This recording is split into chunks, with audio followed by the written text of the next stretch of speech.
Hey everyone, happy Monday. I hope everyone is having a wonderful beginning of their week. It wasn't the best of all days. If you watched the hearing. Now I did watch most of the hearing, and I watched Aiden's reaction to the hearing afterwards. Did say that he felt the judge gave back to the prosecution as much as he gave to the defense. But I was quite frustrated, and I think a lot of other people too. So I thought we could take this afternoon to ask our favorite special appointed prosecutor, Mr. Robert Cosgrove, a few questions, and we're going to welcome him to the stage.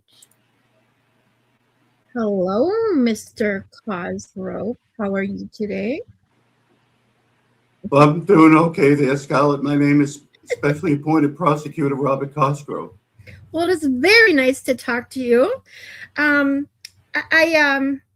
have to say, I guess I'm not surprised by the hearing this morning, but I have a few questions for you, if that's okay. Go ahead, shoot. All right. My first question to you was, did you have your Wheaties this morning? Your brain food? I'm sorry, what huh? Do you know what Wheaties are? Did you have brain food this morning before you went to court? Wheaties? Yeah, yes. I know what Wheaties are. No, I did not. I had porridge.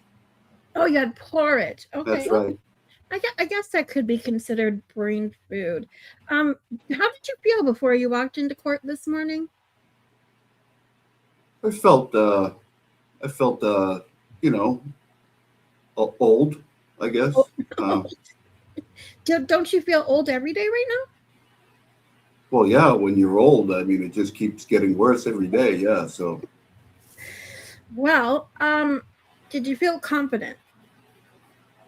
Not particularly, but no, I don't need to respond to motions. I don't really need to make arguments. I don't really have to do that much of anything, and I can't seem to get kicked off this case, so kind of really doesn't matter what I do. It does seem that way. That was going to be one of my next questions was, did you even prepare for the hearing today? I mean, for what? I just told you why I don't have to prepare. Gotcha. So you are actively trying to get yourself kicked off this case, or are you just, happy and rolling in the dough? Money you're making. Been trying to get kicked off the case. No matter, I mean, the only way I'm going to get kicked off the case is I go in there and start kicking people in the nuts or something. You know what I mean? I think that's the way it's only going to happen. Do you think it's the respect that other judges have for you that they just take what you say at face value and won't kick you off? No, I don't think it has anything to do with trust or respect for me. I just think they want to the turtle dove to go down, and I'm just kind of here as a potted plant sometimes. So no, I don't think it has anything to do with me. Okay, well, then I have to ask, what is in this for you? What is? I know you like to quadruple dip. I've heard you say that before. What are you getting out of this right now? Anything? Well, when I am in court, there is the state has provided somebody to come in and take care of my wife in the basement, which I have not been able to do. Oh, you still haven't done that yet? Well, I think they were here today. Okay. I did hear some commotion in the basement at one point, so I think maybe that happened. I'm getting more than half off of my AARP benefits, so I get a lot of discounts when I go to the early bird special and places like that. Maybe when I go to Woolworths or something like that, I get a special discount, so I do that. I also get some nice kickbacks from the state. There's a few reasons to do it. Gotcha. Well, did you have a new pair of Velcros from Woolworths this morning? I did not get to see your shoes on camera today. Every time I go to court, I get a new pair. I thought so. I want to really be ready to dance. Mm-hmm. So, I have to. There's a couple other questions. Just getting into. Last week you went head to head with Alan Jackson, and now this morning you went head to head with Betterow and Brado. And I'm just wondering, do you get nervous in court ever anymore, or you just go in there and it's just another day? Well, I don't get nervous of those guys because no matter what, they're going to rule in my favor. So It does seem that way. It's kind of frustrating, I have to admit. On this end, watching it and watching some of the stuff that you say, that I can't even fully understand at this point, it gets quite frustrating. Um, I can imagine. mhm. So I know that nothing was ruled on the bench today. What do you think? You think this is obviously going to go to trial. You think that no matter what you do, there's no way this motion is going to be it's not going to be dismissed, right? Oh, it's going to trial. So then my question is, come, winter time, when, your bones hurt because you're old and it's cold, how are you going to go to court and deal with this for, what is it? Maybe going to be a couple week trial every I day. don't know. We'll have to burn that bridge when we come to it. Oh, okay. Okay. I see how it is. Maybe I'll buy a Snuggie. Maybe I'll buy an electric blanket. I don't know. Well, okay. I'll just let you go with that. You can't exactly take an electric blanket with you. I mean, I guess. Do they Well, even make? if it's got battery and an antenna, you can. Oh, I guess. I guess you could probably find one of those. Yeah, we'll figure it out. I mean, Speaking of, how is Mrs. Cossy going to handle you being at court every day, all day for a couple weeks? I mean, I guess if she probably wouldn't even notice, considering you haven't checked on her since Easter. Since Easter, yeah. But like I said, she's going to have that person maybe come in and help her out when I'm at court. So takes care of that.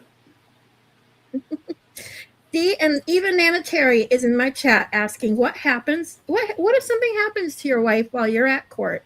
You just gonna wait till you're done with court?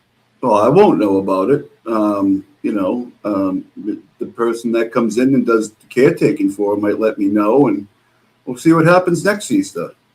When was the last time the caretakers were there? I think they were there today. Like I said, I heard some commotion in the basement. But you still haven't checked, right? I haven't checked since Easter. Yeah. And you haven't bought her that new bell since you ripped out the last one? Yeah, I don't know what happened to the bell. That's why I thought she might be maybe not with us anymore. But I do believe she is still with us for the time being. Yeah. Well, I'm going to we got a couple questions coming in the chat, if you don't mind. So Nana Terry also asks, what if you fall on the ice? Do you have special cleats, or your Velcros are pretty sturdy on that ice? Do I have special cleats? No. Yeah. I got those things that things you strap on your feet, like snowshoes. Oh, you got snowshoes that snap onto your Velcros? Oh, okay. That's right. Okay. All right. The same company that makes the Velcro makes the little things that go on. Yeah. Now, because I thought Woolworths went out of business. You must have a special store just for you over there in Massachusetts, huh? I thought Woolworths was still around. I could be wrong. Okay, so Woolworth, Zayas, Sears. Crowley's went out of business too. Sears, I'm not aware of that one. Let's say like Sears, Jordan Marsh. Must have been a Michigan thing. Crowley's was around way back in the 80s and 90s. I think it went out of business even before 2000. But, it was like a Woolworths. Mm-hmm. I like that song, Mr. Crowley. What is wrong with your head? Mr. Crowley. Do you like karaoke? Like your pal Yuri? Um, no, I like actually singing like I just did right there. Oh, okay. I got you. Have you seen those videos of your friend Bukaki? That he ain't my friend. Oh, you sure? Okay. Yeah, I don't like that guy. I thought all Massachusetts officers of the law, as Manatary puts it, were friends with each other. It seems that way, anyways. Yeah, well, it seems that way because that's what we want you to think. But half of these people I don't like. Okay. All right. Well, if you don't like, who are you friends with anyone? Like Tully, who you adamantly said you don't, or let's see, who else over there in Norfolk District Attorney's Office do you speak to? Because you did go. Did you ever go back and listen to your words? Because you did say we, not I. It was we. So who do you talk to over there? I'd sure like to know. I guess when I say we, I mean we as a collective people, as a whole society. Oh. So when you said we and you need to discuss it with them, you who? I mean the universe. I put it out to the universe. Oh, through your antenna. Okay. So Yeah, just okay, I got you. yeah, that's right. I'm very spiritual that way. I see. Alrighty. Well, let's see how if we can get any other questions. Nicola and Dovey is in the chat as well. If we have any other questions, please let us know. I'm trying to come up with a few on the fly. I besides, it kind of same questions I did ask when you went head to head with AJ. You just didn't seem prepared, but you just don't seem to care about being prepared because they're gonna side with you no matter what you say, huh? Yeah, what's there to prepare for when you come into a court proceeding and you can literally say nothing and cite no case law, make no arguments, uh, you know, uh, talk like a three-toed sloth, and just and still win. What are we preparing for? See, when I say we, I mean what am I preparing for? I got it. Okay. I'll take you at face value, at least for now. I think that's what we all have to do. We're kind of forced to at this moment to just take your word for it. Whole Massachusetts is kind of, trust me, bro, kind of thing, huh? Yeah. Yeah, pretty much. Nicola has a great question. Why are you Team Krusty, by the way? Team Krusty. Yes. Kate Peters, the woman who is her Aiden. Twisted Panties. I don't know. I'm not team her. I'm not team anybody. I'm Team Cossy. That's it. I don't like that. I don't like that jerk. Jerk. Ooh, that's some yeah, she's a jerk. Wow. So for the next couple of weeks, then between now and the next court hearing, you don't really have any plans to do anything either. Then, huh? Just gonna kick back and relax till you have to be in court again. Yeah, pretty much. I mean, what else is there to do? I don't know. What do you do on your spare time? In your spare time? I go square dancing a bunch. Oh, do you? Well, you don't take Mrs. Kazi, so who are you square dancing with? Sometimes I like to court a lady. Ooh, got a good question for you here. Are you a Cry Fart fan? He farted twice on stream and got famous, by the way. And added question to that is, how do you feel about streamers farting on screen? Do you think it's funny? I think it's disgusting, and I think it's avoidable, and I think it is ruining what. I think it desensitizes everybody to what real farts are, and like this Machado coming along and just making farts normalized, and she's running away with the title, and if Mike I'm not really a fan of his, but if he catches up, I would be. I would be a fan. Yeah, Machardo But kind of took over the Fart Patrol, didn't she? took over. Yeah. Yeah, I mean, it's like me on trivia night, just smashing people. I still have yet to see you do that. I've heard about your trivia skills. I'm definitely going to have to check that out. Most of the people in my chat here, Mr. Cosgrove, think farts are funny, not disgusting. What do you say about that?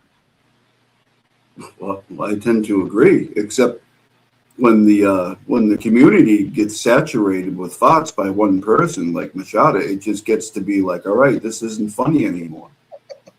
I just think farts will always be funny, but it kind of what's the word I'm looking for? Machardo upstaged Cryfart, and Cryfart owning his was kind of like a letdown a little bit because it was so much fun poking fun at him, and now he's kind of taking a back seat. She's out front and breaking away, that Machado. So he really has to buckle down and get back to his game, get back to his roots, and just start fighting more. How do you feel about him having Krusty Panties on his show? Well, I mean, it tracks, doesn't it? I mean, I predicted this, not that long ago, probably about a month ago. Oh, you did? I even think I'm right on with I mean, I'm right there. I mean, I predicted this, and we saw it today. So count one for Cosy. All right, one in the Cosy column. You're asking if it's right on. It's right up his alley. But it's funny that he went and whimpered when she kind of threw him that, "You better quit or we're coming after you next." And now he all cried and took a different position on Karen Reed to now have her on his show was just a little strange, in my opinion. Yeah, it's definitely more than a little strange. Yeah. I mean, he's about all the way there. He's about all the way, kind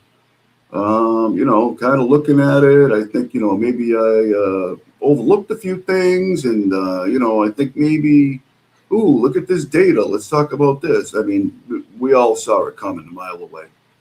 So I did at least. Miss Nicola said you did predict this. Tell me, I must have missed that. I try to follow you as much as I possibly can. But where and when did you predict this? Oh God, I think it was probably around a month ago. I said within a few weeks to I think a month and a half or 2 months, we will see Mike, possibly BLT, but to a lesser extent BLT. But you will see Mike. I think he had just had on Fitty. And I said, pretty soon he's going to have Krusty on his show, and then the circle. He's not going to do it right away. He's still going to hang on to, I think Karen. But listen, and oh, you're breaking up, Mr. Cosgrove.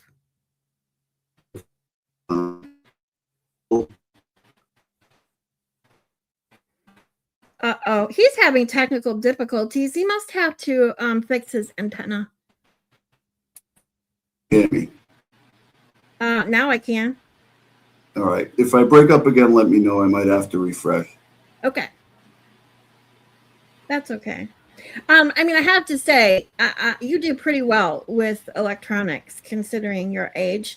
So, yeah, there's that. If you have to fix your antenna, we can wait. All right. Can you still hear me? Yes, I can. All right. Well, let's wait until it happens again. Somebody will let me know. Okay. This is a good one. You predicted. Oh no, that's the wrong one. Sorry. You predicted Krusty going on Cryfart's show about a month ago. He nailed it, says Nicola. But this one, Nana Terry says you believed everything Krusty Panty sent to you, even the fake video names. And I have to bring that up because in the mega motion that Bettero, put out, which was amazing, Miss Melanie Little went over it and clicked on many of those hyperlinks, and there was nothing there. They weren't even valid. What do you have to say about all of this, basically lies that they told to the grand jury? I don't know. It's not my problem. Not your problem.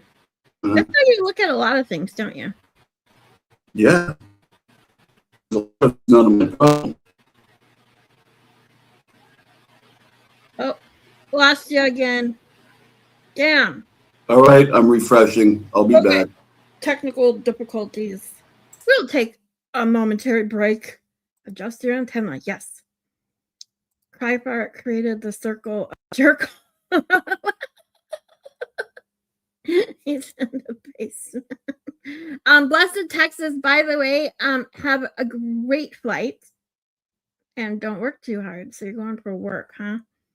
All right, let's see. Zach says, I'm not here. Not vanquished. Officially appointed prosecutor Robert Cosgrove. Welcome back. Any better? Much better. All right, let's try that. All right. I have Zach in the chat. You know who Zach Prince of Wales is? Yeah, I know. Yeah, I know. Yeah, I know him. He obviously is taking another quick break from his 30-day break from chat YouTubes to say hi to you. So that's pretty cool. You got to feel pretty special about that. I feel pretty special. I gotta tell you. So good. Well, what are your plans for the rest of today? Since you had a long day at court this morning.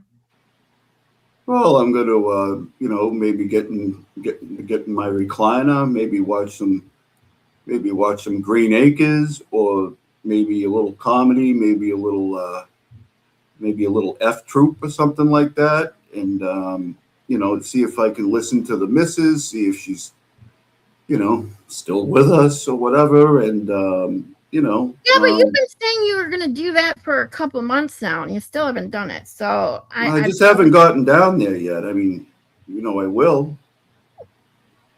Okay, I trust that you will someday. Someday. Zach thinks that you are faking your technical difficulties because you're scared of him. Yeah, Zach's a very scary guy. Zach, I would love to have you on. Are you going to break? You know what? Hold on, Mr. Cosgrove, because I'm going to send Zach a link and see if he will come on. You won't hang up on me if I bring him on, will you? No, I don't care. Why would I care? Bring his ass up here. All right, we're going to bring Zach on. I'm sure he's got some questions that I haven't thought of. So let's see what he comes up with. Bear with me one moment.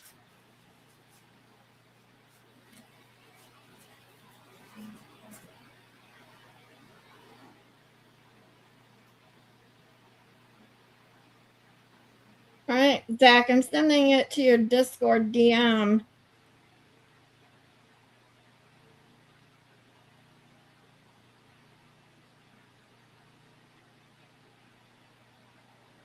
All right, let's go. I'm scared of it. Nana Terry says, I'm calling elderly services. Get you off this case. I don't think that's even going to help. Do you think that elderly service would do anything to get you off this case? Do you think there's anything that can be done to get you off of this case? No, I've been trying to do it myself. Elder services, no. Even they won't. Even they can't get me off this case. I mean, believe me, if the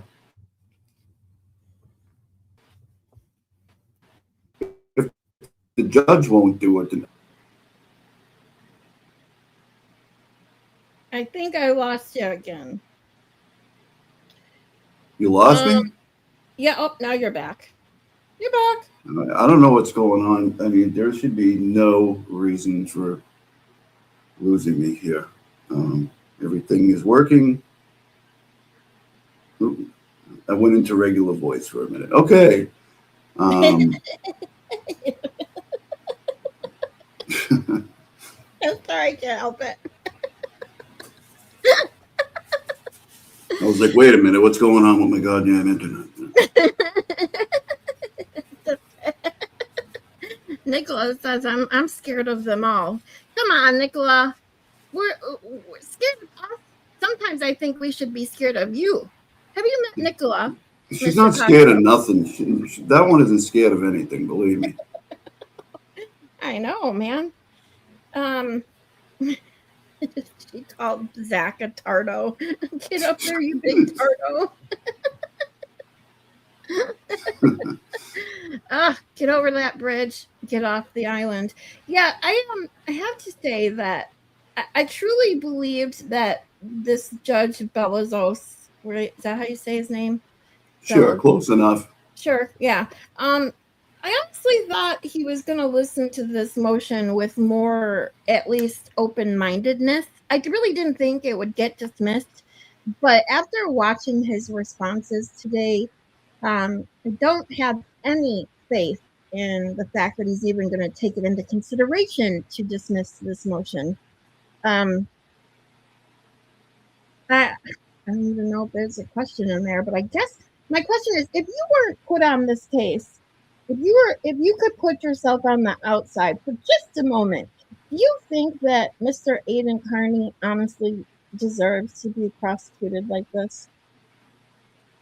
No, but but that's not the case. I am on the case, so you know, just is what it is. I mean, I can't make it any clearer. I've been trying to get kicked off this case for many, many months, and I just go in there and do everything I can to do so, and they just somehow keep me there. It's I'm Can't you at the take point I have yourself to. off the case? I can, but I'm a man of pride. You're a I'm man of not. I'm not just gonna be like, oh, I quit, and everybody's gonna be like, oh, Cozy. They're gonna have to kick me off this bitch. Alrighty. So you're just liking the money that's rolling in from it, then, huh? I'm assuming to Well, I buy all don't your know. hotels. One's in the chat if you hate money. You're not going to see any of those. Well, actually, I would put one in the chat because technically I do hate money. I've said this before. I hate money because of what it does to people, what it turns people into. Right, but that's a different thing. Yeah. I mean, So do we, if you're getting money for nothing and your chicks for free, I mean, do you really hate money?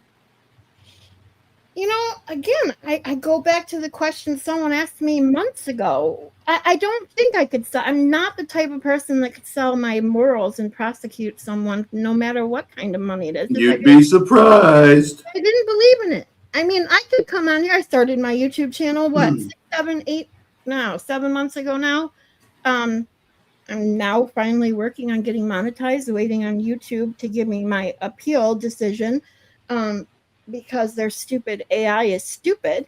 Um, but if I wanted to make money off selling out my morals, I probably could have done that months ago and just, sold out and said a bunch of drama bullshit on the internet just to get an audience. But I'm not that type of person. So I don't know. All right, so okay. But maybe when I'm at your age, when I get a lot older, then maybe I would feel differently. I don't know. Maybe you would. Maybe you would. Not many people make it to my age, so It's true. Like Will the Glare said, you were decomposing right in front of us, basically. Yeah, well, he's no fucking day at the beach either. How's that? Yeah, I mean, he looks a lot younger than you do. I have to say, It's no because offense. he is a lot younger than me. I mean, I don't think that's the flex everybody thinks it is. Well, even see, Nana Terry agrees with me. Money is the root of all evil, and she says, "Check with Epstein." When you go to that grave, He's no longer with us. yeah, well, that's what I was gonna say. When you do end up in that grave one day, maybe you should check with him and see how he felt about it. I'm not sure that's how it works. Mm, well, You don't think that you would go to the same place he did? No, we're going to different places. Oh, okay. All right. All right. She does that. Nana says, I can't stand money. That doesn't mean I don't have any. Now, see, I can't stand money and I don't have any. But maybe if I did have money, I wouldn't feel as bad or towards it. I don't know. I don't know how that works because for the last couple of years, I have to watch my every penny, and I'm perfectly happy with that. It just sucks when one of those stupid companies that money hungry, fuck you, Boost Mobile, steals hundreds and hundreds of dollars. That is my maybe very minuscule backup money, and then that's gone. It really screws you over. So This yeah. conversation has the potential to end in tears. No, I'm over it now. I'm Okay, good. all right, okay. I'm shutted and done all the blubbering that I was going to do over fuck you, Boost Mobile. If you've heard me, do that in the past, I do apologize. But Hey, yeah. Boost Mobile, go jump in a lake. Yeah. You rascal son of a bitch. Oh, you better watch what you say. I might start to like you. Ooh. Oh, yeah. Speaking of Will the Glare and those T-Rex arms. On a public way. Yeah. Do you really think that should be considered witness intimidation? Honestly, well, I mean, you already answered that you don't think he should. Yes. So. I don't like T-Rex arms on a public way. I've made it very clear. I have said why, and I stand by that. It's very harmful. It's hazardous to people's health when you do T-Rex arms in the winter into a window with people looking. People can get hurt. I think I agree with you. How that can happen. But go ahead. Yes, Zach. I'd love to hear your 2 cents. Well, is this specially prosecutor appointed Robert McCosk-Grovicker? Yeah, you didn't say it right, but go ahead. Oh, I didn't know you'd know the difference as old as you are. I was checking if this was Jason or Mr. Cosgrove. I was just seeing what's going on. Well, look at my avatar. Oh, very, very true. So what impression should I do? I don't know. Let's see. You do like a Bobcat Goldthwait or something? Well, is this Jordan Peterson? How about that? I've thought about this quite a bit. Does anybody know Jordan Peterson? That's about the only one I can do. That was Jordan B. Peterson? Jordan B. Peterson. Yeah. Listen, Who Bucko. Is that? That was really, really good, Zach. Listen, Bucko. I mean, if you don't stop that, I'm going to have to write you a strongly worded email. Yeah, I mean, it's not bad. Jordan that's B. about Peterson. the only thing I can come up with. Jordan B. Peterson is what would you say he is? I'm a clinical psychologist, Bucko, and you better respect me for it. I'm a clinical psychologist who was on a lot of Xanax at one point. But I got off it. Died 15 times. 15 times my daughter drove me to the hospital and said, what is this all about? Okay, now I have really to look him up. Yeah. How do I not know who he is? Yeah, he was like the biggest psychologist of the last decade, and he's got books like 150,000 Rules for Life or something like that. But they are probably pretty good for. Is that me making noise? I don't hear any noise. Oh, it sounds like a river running through my car. Okay, it's gone now. There has been a lot of flooding. I don't know. Maybe it's really weird. Maybe that's wind. Well, yeah, I hit the silent button when I let my wind out. I'm a good American. Yeah, I mean. You know how to use your mute button? Yeah. Who just did that? I'm good at fart impressions. Ever since 7th grade, I've been pretty good. I like the high pitched ones. We had fun the other day going through all of YouTube's fart audios. I like the old wooden school chair ones. ones you just have to go check your whitey tighties after. Whew. Yep. How you like my haircut? I got all my hair cut off. Holy moly! I need a bigger screen, I swear to God, but it looks good. It's a summer cut. Looks great, Zach. Looks great. I haven't cut my hair this short in a long time. But as much gray as on the sides, I think that's a hack. Like if you cut it real short, you can call it blonde and say that I don't have any gray hair. Does that really fool people? No, I'm fooling myself. I'm not interested in fooling other people anymore. Well, that's all that matters if you fool yourself. I mean, that's the right. most important person to fool. That's right. That's right. I mean, What's up? Yeah, you're the one that has to look at yourself in the mirror. So, this Jordan B. Peterson, I have never heard of him. I've never even seen these books before, and I've read a lot of like psychology and life hack and stuff books. I've never heard of this dude. I cannot believe he was the biggest thing on YouTube in the psychology world for like 5 to 10 years. Yeah, he's a solid dude. He taught. He's from Canada. He taught in Toronto or somewhere. He's taught at Harvard, and he's had like a 25 year history of being a professor. And then in Canada, they were trying to get him to use like the pronouns and stuff like that.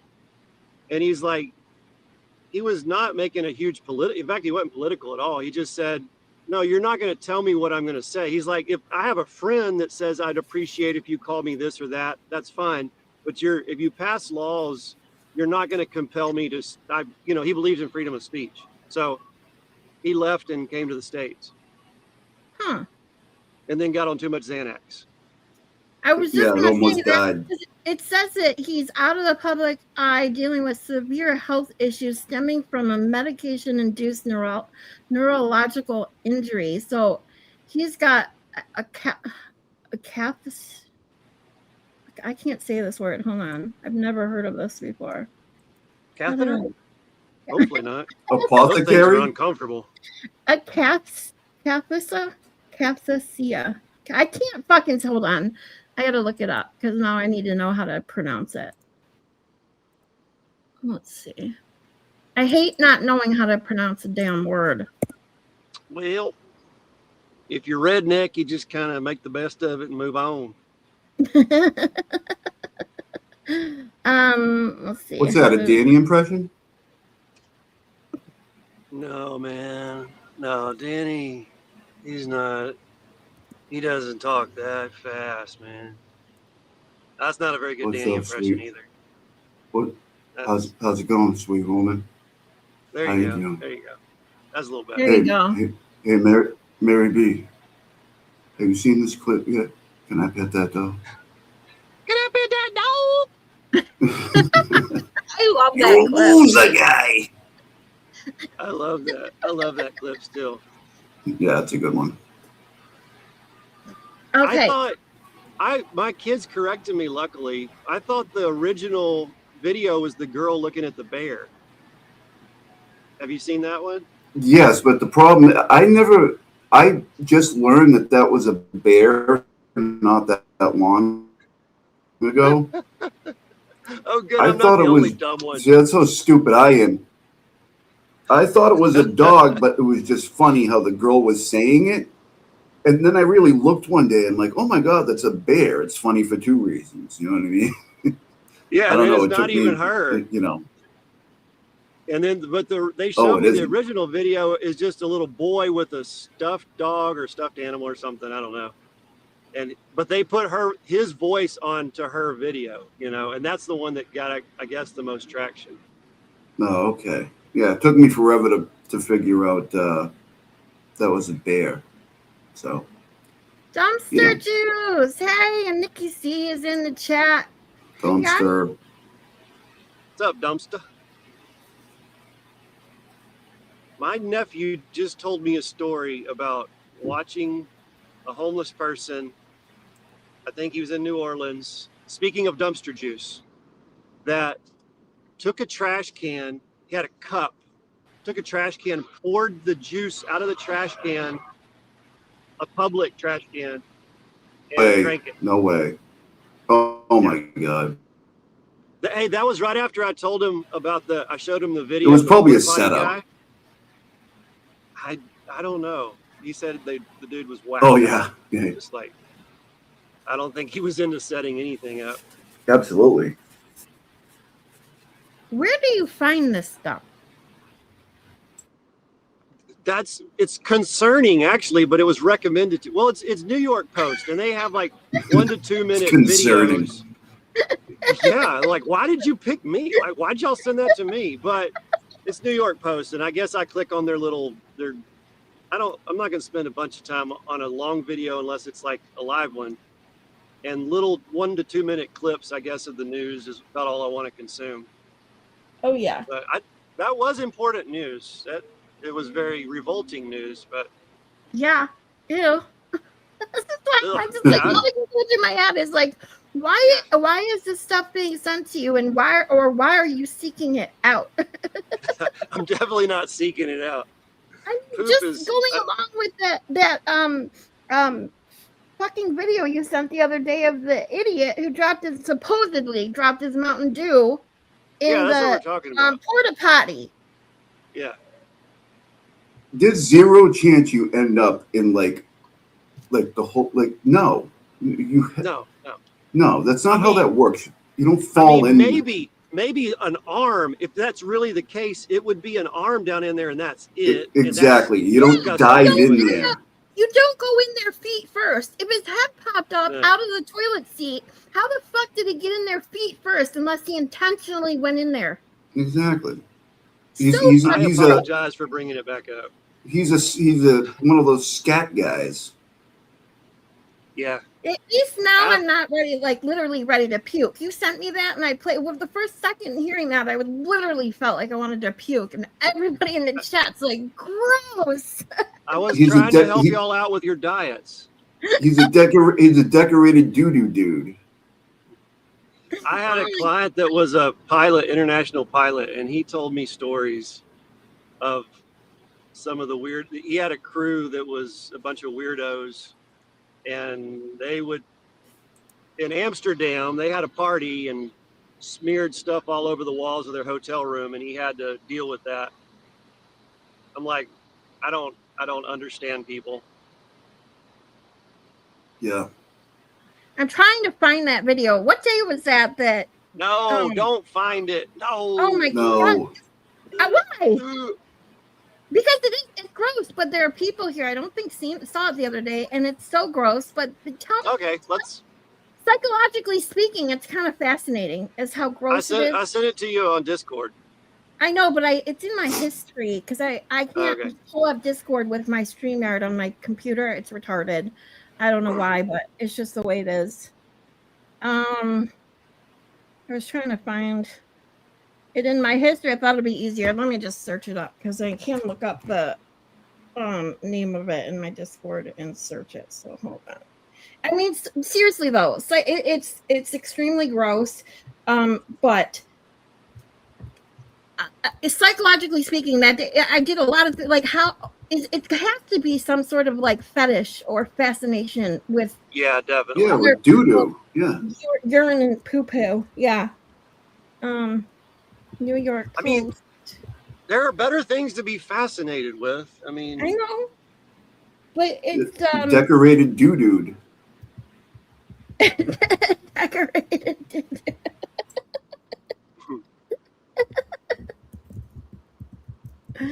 Oh my God! Hold on. I think hopefully this will pull it right up. People have the weirdest fetishes and weirdest like fascinations, I guess. But this has to take the cake. Like I just don't. Here it is. You guys, if you haven't seen this is just absolutely disgusting. So disclaimer. It's my gift to you. Yeah, the accent of Simmy. People confuse me too, Nicola. Hey everybody, here to set the story straight for what happened on July 14th, 2020. 26. My name is Chip Counterman. I'm a partner with Patriot Portable Restrooms here in Kansas City. But one of our guys went to pick up an event from the World Cup and knocked on all the doors, made sure nobody was in the restrooms. He did find Hold on, let me reload this. one of them locked, knocked on the door, and let the gentleman know he had 10 minutes to get out. Picked up everything else, went back to that toilet, and knocked again. The man inside said he was not going to get out. Luckily, a police officer on a motorcycle went by. Our driver waved him down. Cop walked up to the door and asked the man to exit the toilet. The man replied that he could not reach the door and couldn't get out of the toilet. They looked inside and didn't see anybody. The lid was closed. No one was in the restroom. It kind of startled them. All of a sudden, a head popped out of the toilet and he said, "I'm in here." Fire department came after that and tried to instruct the man to exit the toilet, and the man would not do it.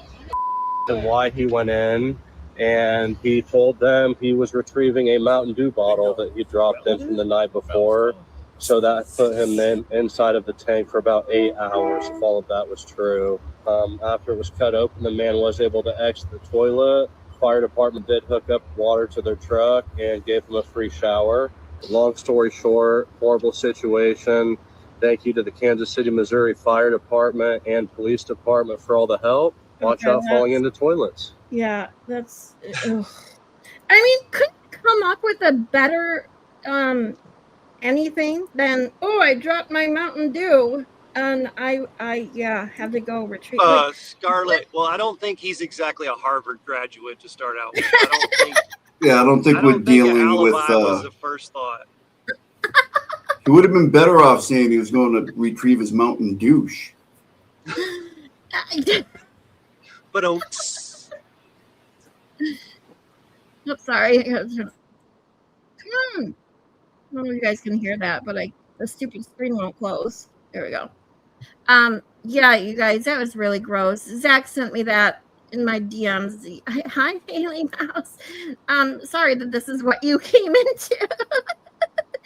But seriously, like, I know he's not a Harvard grad, but even the idiots of idiots should know that it's not logical that you would be in feet first, head popping out of the toilet seat if you only tried to reach down to get your dropped Mountain Dew bottle. Like, I don't know. Maybe I'm just giving. He doesn't even sound like a grad of Drunken State University.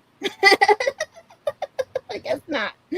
Speaking of poop, Haley, Haley Mouse is your royal anus. That's how you say her proper title in London.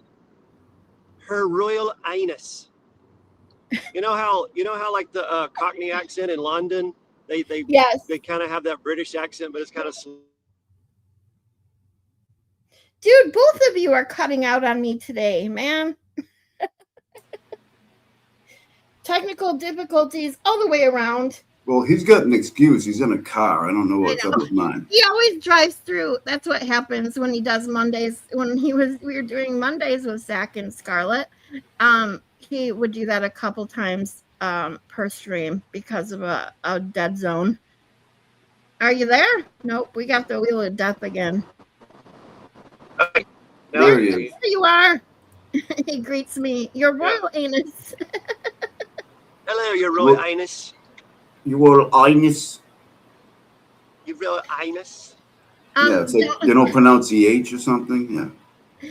Dumpster Juice, you're not the first one to tell me that, by the way.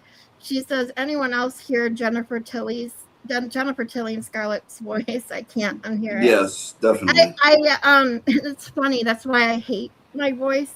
Her voice used to drive me nuts, and I think it's because I sound similar to her. I think that's why everybody else likes it, though. Yeah. So thank you. I appreciate it. And you're definitely not the first one to tell me that. I hate my voice too. I sound like such a hick when I hear myself back. You do not sound like a hick. Recorded. Shut And I up. sound like a Me. dumb Massachusetts asshole, so we're all even. Only when you're pretending to be But those are especially appointed prosecutor. I can never say it like Will does. I always try so hard. He says it so easily. Every time I try to say it too fast, it comes out wrong. But when you that is kind of a tongue twister. it is. Good. It's not just me. I don't know why I can't say it. It's not even like rhyming words. It's just Specially several appointed really long prosecutor. words. Yeah, I thought I was going to screw it up many times, especially the first time. You and Will both have it down pretty good. And I have to remind myself to slow it down and I can get it right. Every time I try to say it too fast is when I fuck it up. Well, that's why I'm glad Cossy talks so slow, right? So, Yeah. especially appointed prosecutor Robert Cosby, you can kind of, Yep. you can kind of, kind of skip it a little bit, You don't know who Jennifer Tilly is? Okay. Have you ever seen Liar Liar with what's his face? Jim Carrey. Jim Carrey. Yes. That's one of the biggest one. Dumpster says Hick is hot. I love accents. I think all accents are hot. Like other people complain about their accents. I'm like, I love accents. I do. The only ones that really bother me are the assholes, and not only the assholes from Massachusetts. Otherwise, I even like Massachusetts and Boston accents. Yeah, I like that and Cajun. I love a good Cajun accent.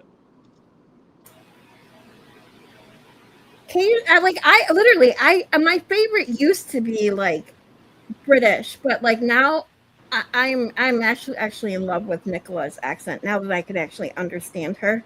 But when I was little, I literally wanted a Southern accent. Like I always tried to learn how to speak with a Southern accent, and everybody would make fun of me because I thought they were cool, and I was like, I want one.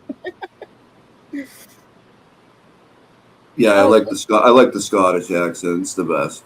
Yeah, I have to say, Nicola's accent has really grown on me, and especially now that I've learned how to understand her. Way better than the Irish, by the way.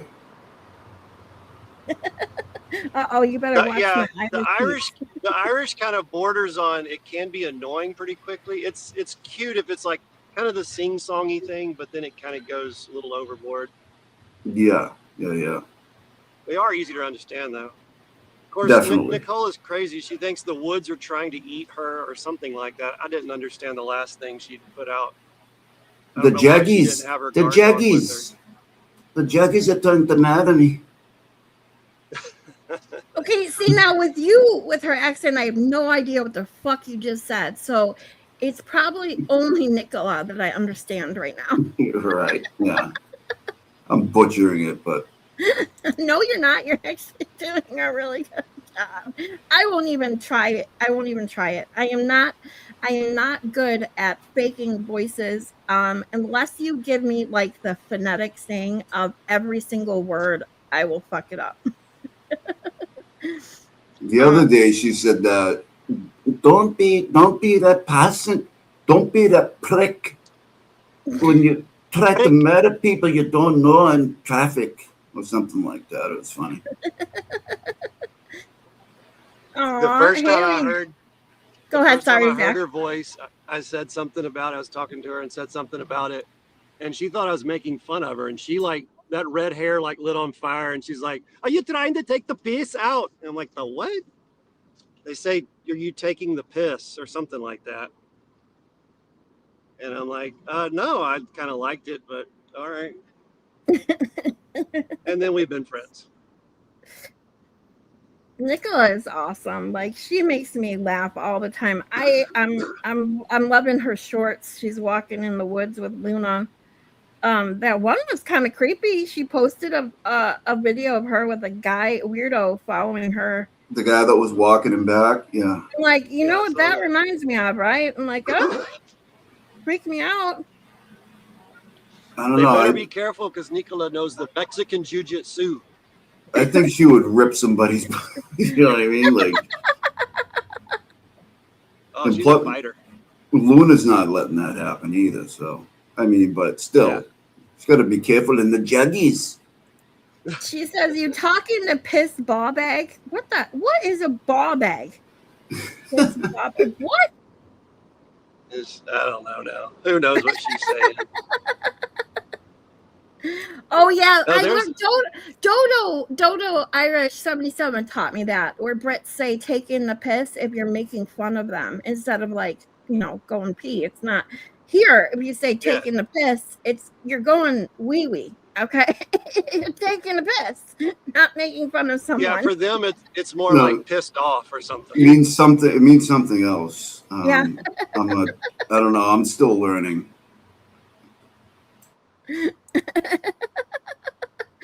That was weird. I know the Mexican judo and Glasgow smile. Oh, scrotum. I noticed Scrotum. Sorry. Scrotum. Wait, The what? ball. She typed it in the chat. Ball bag, BAW, but it's ball. Get it? Ball bag is your scrotum. Yeah, okay. Got it. Sorry. It took me a minute on that one, but I got it now. Taking the piss means making fun of someone. Okay. Yeah, I'm learning all these things. Yeah. Nicola's like, balls in a bag, a ball bag. Taking the piss means making fun of someone. We're learning, Nicola. We're learning. Yeah, I'm starting to learn all the words. I'm even putting little sentences together sometimes.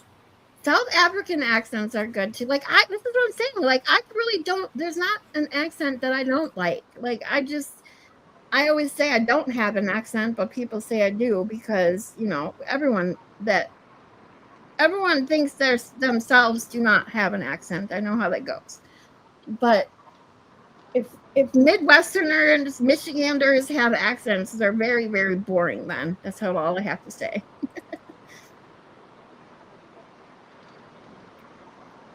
Yeah, people in Texas think I don't have an accent, which just means that I'm not quite as redneck sounding as the extreme, That's what I said. You don't sound too Texan. I mean, a little bit. You definitely have a southern accent, but it's not like that. It's not too twangy, I don't think. Yes. No. Yes. Hey, Nicola, the other Nicola. I got two Nicolas in the chat today. Way back when I first started my channel, and Nicola SVT would come in my chat and hang with me. I don't know why this was, but the way that she has her handle with the dashes, every time I see her handle, I think Ricola, that stupid commercial, that Ricola. That's what I hear when I see her handle. Oh, you know how you hear things a certain way when you read it, you hear it a certain way in your head. That's what I hear every time I see her handle. That's what I want to hear. That's what I want to hear people say Nicola. I'm like, no. That's how I used to say it too. But see, I had it right from the beginning because I asked her I knew this Nicola with SVT first. And I asked her, I said, is it Nicola or Nicola? And she's like, no, you had it right the first time. And so when I saw the other Nicola, CossyG, I pronounced it the right way. And she's like, you got it right. I'm like, yeah, thankfully, because I asked the other Nicola I knew. Yeah, one of the first things she said to me was, you've been pronouncing my name wrong the whole time. See, you have that. That's pretty good Scottish. Good. Yeah. Yeah, I agree. That. Well, I've been listening to her so much. I have been listening to her a lot lately, but I could sit here and practice for hours and still can't get it right. I don't know if it's still the reason or the way my brain is so analytical. The same reason I'm not witty with comebacks. I have sarcasm, yes, but I'm not. I don't have like the wittiness like you and Baker and everyone like that because I truly enjoy where laughs have. I just don't have it because my brain is just I don't know. I just assume it's because my brain just analyzes everything to death. Yeah. Scarlett, you would like Jordan Peterson then. Oh, really? Speaking of analyzing everything to death, he'll take a line out of a Disney movie and write a book on it and like Oh my expound God. on it for 2 years. Are you He's serious? really, really, really super Okay, deep. I'm not that analytical. Okay. But he does have pretty solid reasoning. He gets exhausting after a while, but He does, yeah. he's more logical than like a lot of the psychologists are more. I don't know. Sounds like they're making excuses for everyone or something, and he's more common sense, more down to earth in a lot of ways. But then in some ways, he's just like he can analyze and analyze and analyze. Yeah. That's me. I that's why I ended up with an anxiety disorder, is the analyzing and the running thoughts. Reason why I still have insomnia to this day for many years is I can literally sit here and think about and analyze things to death about something that happened that day or something I'm trying to get done in my life or whatever. It's crazy.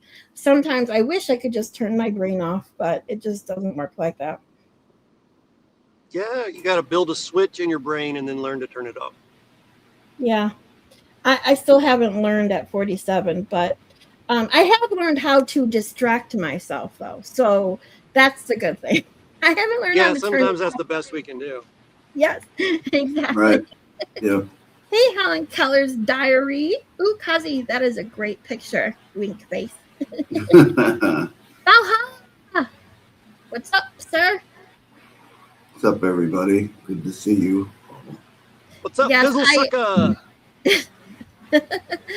I had invited, I have to say it slow, specially appointed prosecutor Robert Cosgrove on for a few questions.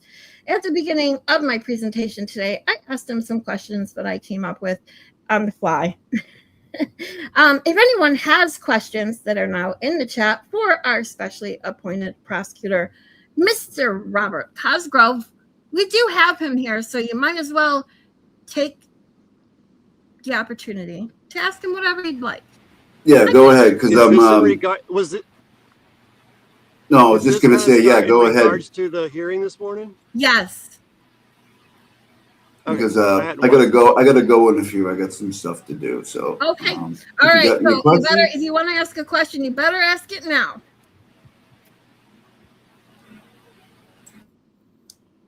Well, Mr. Cosgrove, I mean, when you stare into the abyss, does it stare back at you? I don't know, Bobcat Goldthwait. I haven't heard him speak in so long. He probably does.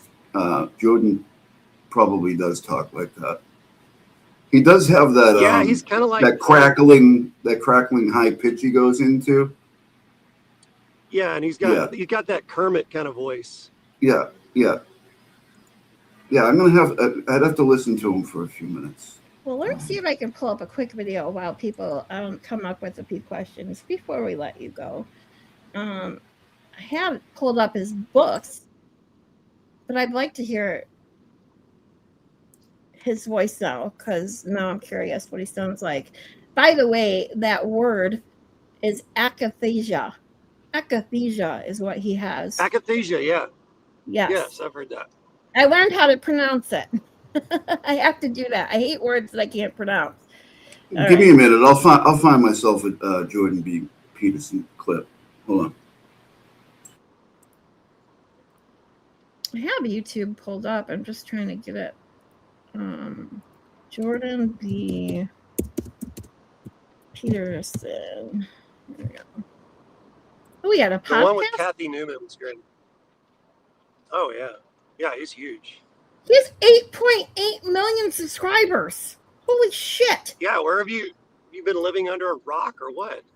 Well, you have to understand. I read more about psychology than I listen to people talk about it. I prefer to read it and interpret it my own way. I am not a huge psychology on the tubes person. Now, I do like Spidey's behavioral analysis videos, stuff like that. I enjoy. But as far as like deep psychology stuff, I read. I don't watch tube videos about it. So that's probably why. His book, his old book called Maps of Meaning. I haven't read it, but it's considered now because it's like 25 years old, and it's considered like a really classic psychology, not really textbook, but he goes into Nietzschean philosophy. He's more Lecture big on focused, Jungian it's, philosophy. Huh. But anyway, if you like psychology books, that might be a good one. Yeah, I love psychology. I've read many psychology books. It's like, psychology is just my passion. Like it's always been that. So even though I'm not even in the mental health field anymore, I still love to learn, read about it, all of the good things. Kazi, Helen Keller's Diary is asking if you are going live tonight. Yeah, I said I'm not sure. I'm not sure okay. yet. I I might. Good. Jordan Peterson is no one worth listening to, in my honest opinion, for depression. He called people laying down to mental illness pathetic. What? He said that? I don't like him already then. What, the guy that got strung out on Xanax? What? Wow. Oh, okay. You guys want to hear a clip real quick of him? Oh yeah, bring That's on. probably twisting something he said because he does have a lot of haters and they'll kind of twist something like that. I doubt he just said that blatantly like it is. I'm gonna have to do some research on this guy. Nana Terry says he's considered an outsider in the field, somewhat like a shock jock in radio. Well, I definitely at least do a little research.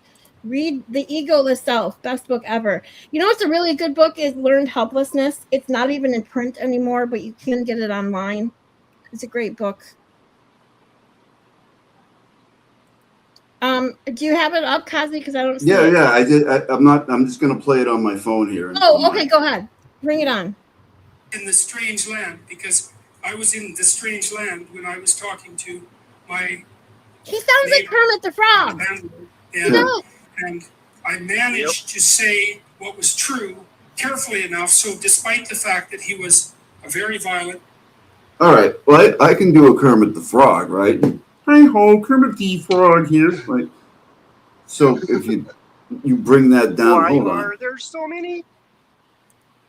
It's not easy being green. It's the rainbow connection.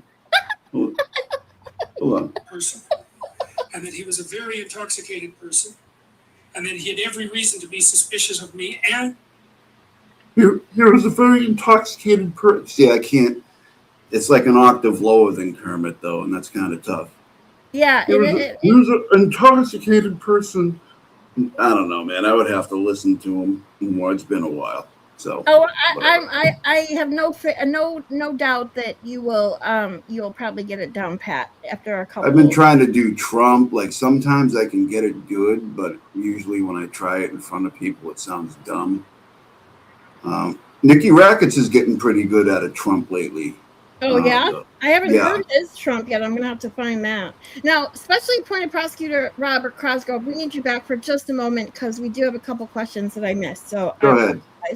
First question is, and this kind of goes, I did ask you about your Velcros, but we have a question from Nikki C that says, were the Velcro straps too tight on your feet today? No, apparently not. See, the thing is about the Velcro is I don't need to bend down to tie my shoelaces. What I do is before I leave the house, I kick the Velcro shoes up against the door jamb, and that's how it fastens them because, you know what I mean? I just kind of kick them against the door, and then that's it. I'm done. So no, they weren't too tight. How do they not fall off then? Don't they stay a little too loose that way? Well, it's not like they're gonna fall off my feet if I don't get the Velcro particularly taut. Oh, okay. Well, you would know. You're the master of Velcro. Yeah, I would know. Yeah. Helen Keller's Diary. Those feet are probably pretty swollen too, so that does help. Yeah, well, let's see your feet, jerk. Okay, here you go. I was forget it. Forget it. It was rhetorical. I was gonna ask you, do you put your feet on legs up at night to keep the swelling down? Yeah, of course. I I'm figured. 400 years old. That's why you never make it down the stairs to check on Mrs. CossyG, right? No, it's because I don't want to go down there. There's spiders down there. Oh, that's right. I forgot. You have a spider phobia, I can arachnophobia. easily make it down the stairs. There's spiders, and I don't like spiders. Okay. Helen's Colored Diary asks, Cosgrove, how long did it take you to put your shoes on this morning? Everyone Well, loves getting back to the whole shoe thing, I mean, like 15 minutes to take me to put the feet in the shoe, and about 5 minutes apiece to kick them against the door jamb. It's not really. Listen, you guys focusing on the Velcro shoes is not a big deal, but go ahead. Well, I asked you a lot of questions about court, but your answers were pretty much all the same for that too. Was that you just don't care and you want to get kicked off this case, and nothing you do is seemingly helping you do that. Yeah, I mean, I don't know how many times I got to explain it. I don't have to do anything. I respond to no motions. I make no arguments. I put up no fight, and yet I'm still here. So it looks like no matter what I do, except taking one of my Velcro shoes off and smacking the judge with it, I don't think I'm getting kicked off this case. Manatary. Any more questions? Do you ever spit on the judge? Why don't you speak at the podium? Do I spit on the judge? Do you ever spit on the judge? Why don't you speak? Oh, because I'm right up against like the judge. Well, hey, that's why we do it in Massachusetts. They connect the prosecutor's bench to the judge because we're all one unit, right? And why go to the podium when you could just stand up and talk shit into the judge's face? I mean, you would do it too. Why do you even bother standing? Well, because, I mean, you can't be that obvious about it. Oh, okay. Haley Mouse asks, you need some tells you need some Skechers slip-ins. No idea how hard they are to get off, though. Yeah, well, I don't want Skechers slip-ins. I like my Velcro shoes. For Christ's sake. They wouldn't go with that 300-year-old polyester suit anyways. That's not 300. Yeah, I'm 300 years old. My suit is about 150. Much, much more modern. Hand-me-downs. Yeah, for sure. He was my college roommate. Not a lot of people knew that. Wow. I didn't know that. Yep. The things you learn. Nikki C. I also represented Ulysses S. Grant in the war. Wow, that's pretty cool. How was he as a client? He was a sweetheart. Really? Yeah, he very had the nice best guy. whiskey too. Hell yeah, homemade. What they call it, white lightning. White. Sorry, I can't help it. Nikki C. asked, did the doctor take care of your ingrown toenails? I haven't had toenails in probably 40 to 50 years. They fell off, and when you get past a certain age, they don't come back. So I don't know if you guys know that or not. Hi, Bebs and Murdered Morals is here and asks, did your shoes at least match today? I mean, I think. Did you guys see them? You tell me. I did not get to see them. Like I told you before, on camera, your shoes weren't on camera today, so I wasn't able to tell. Well, it's anybody's guess because I didn't look. Helen Keller's Diary asks, Cosy, can you wear an American flag Speedo to court next time, please, and thank you. I can, but you'll never know about it.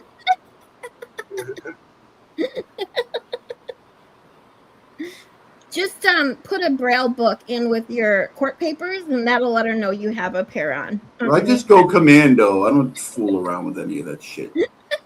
I'm a man of advanced years. I don't get time for any of that. Mr. Cosgrove, please don't give us that kind of image. Thank you. Listen, you tell your people not to ask me questions. Ask me no questions. I'll tell you no lies.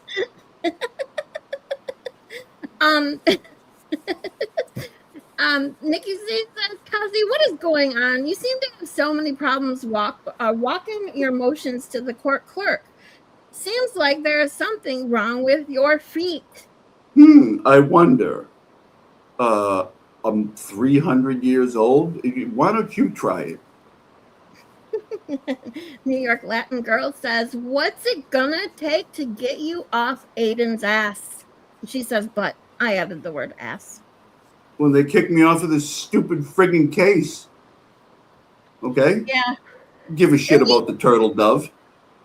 Yeah, you don't seem to give a shit about anyone or anything anymore. Yeah, well, that's what I've been telling you people for months, and you don't want to fucking hear it. Nikki C recommends you some Hey Dudes instead of Skechers. Might help with those feet, she says. What the hell are Hey Dudes? Decorated dudes or something? No. You don't know what Hey Dude shoes are? Oh. Well, if you have a spare moment, Google them. Hey Jude, don't make it bad. Or what are we talking about? New York Latin girl says, Mr. Cosgrove, how long can you hold your piss? What a question. Don't have to. I got a bag, baby. Catheter, the way to go. Bag life. There you go. Helen Keller's diary says, Kazi, you could quadruple dip and sell your beard hair in a jar. How do you know it's going to be my beard here? Hoo-hoo. Want me to send it to you? That'll be weird when you get it and my beard is no shorter. Zach got that one. Suspicious. Sorry, I can't even talk right now. Are your nuts tucked into your socks? None of your business. The older you get, the further they droop. Yeah, it's called gravity and entropy. Zach knows what entropy is. Yeah. That happens at 300 years old, huh? Yeah. Helen Keller's thermodynamics. Yeah. Kazi, I'm telling you, just drop the case and start an OnlyFans instead. What's OF? Old as fuck? OnlyFans. You said you go commando already. You just gotta, take your pants off, and for the people on the other side. I only know OF old as fuck. I don't know what OnlyFans is. Ooh, people are getting spicy in the chat. Woo! It says New York Latin. Yeah, everybody's got a big mouth today. Yeah. Well, maybe if you give the judge the finger, he would kick you off the case. Tried that. Oh, that didn't work either, huh? Nope. We thought you were picking your nose. When? When you gave the judge the finger. Well, that's how I dressed it up.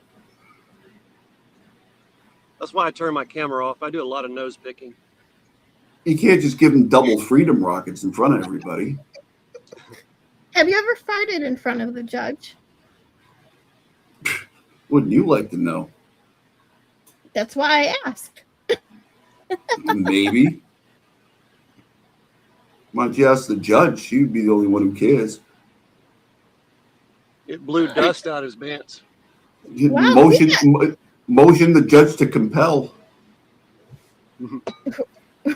People are getting quite personal. So I guess you don't have to answer these questions, but you did say you would welcome any questions. So do you suffer from hemorrhoids, Mr. Cosgrove?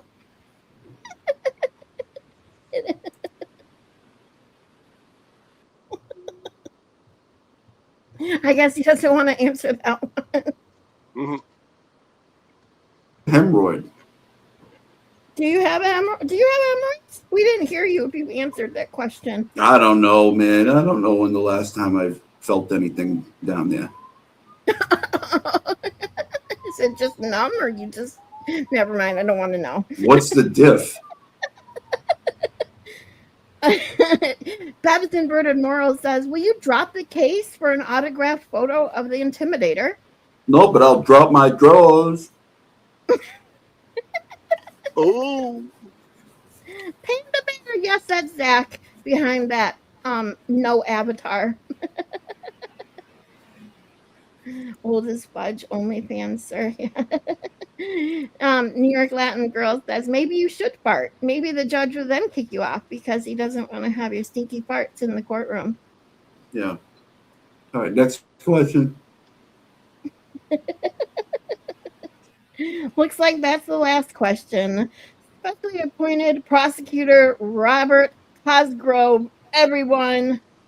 And Wow. I gotta give you the claps, just the claps, not the clap. Claps, like Mr. Will does. Wow. Thank you so much. Glad I was able to answer all your questions. You know, it's good seeing all the antenna people in here. So I got some stuff to do here, but wish I could stick around, but I'll be listening. Sounds good, Mr. Cosgrove. And Thanks for having me on your YouTube presentation. Thank you for a being pleasure here. to meet you, special prosecutor. Make sure to check on Mrs. Likewise, Kazi, though. likewise. Make sure to check on Mrs. Kazi, though, okay? One of these days. Probably not, but you know, thanks for asking. All right. Well, I'll still probably ask you next time if you've checked yet. All right. Well, so we'll see you next time. We'll see you next time. Thank you, guys. All right, I gotta go too. We're leaving you all by yourself. That's all right. I'm used to it. It's cool. I appreciate you taking a break from your break and hanging out. Yeah, can you hear me? Zach can't hear me. Seriously? Can't hear me. Zach! Why can't he hear me? Ah, you gotta love the technical difficulties, right? I can't hear anything now. That's so weird.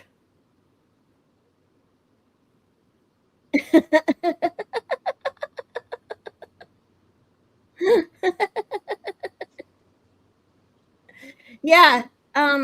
If I was on camera, I could do a little sign language with Zach. If you can hear me, I gotta go. Okay, bye, Zach. I can't hear you. Go listen to this later. But I gotta go. Bye.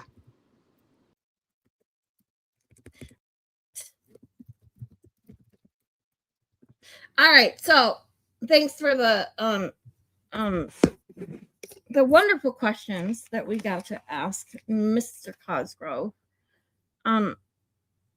And thank you, Zach, again. Hopefully we'll be listening now. I could hear you. You could not hear me.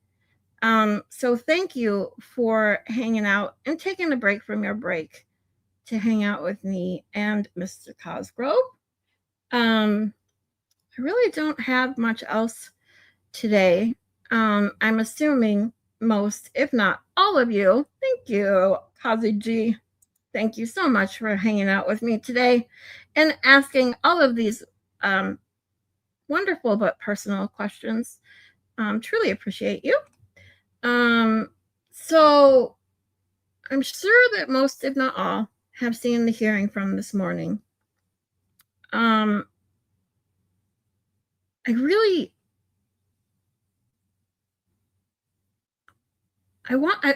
was starting to talk a little bit about this when CossyG joined, that I wish I could say I was surprised, but I really wasn't.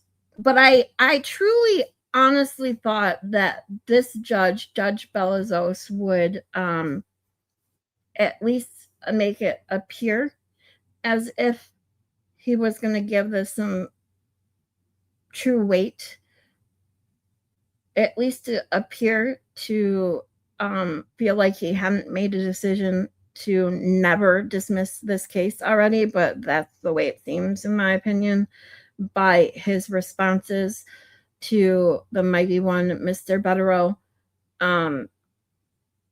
But to me, especially, the biggest point being made having to do with Krusty Panty's involvement, the fraud that I feel the Commonwealth put in front of the grand jury with the cherry-picked clips and renamed names of these clips using the word intent. I think it was over 30 times.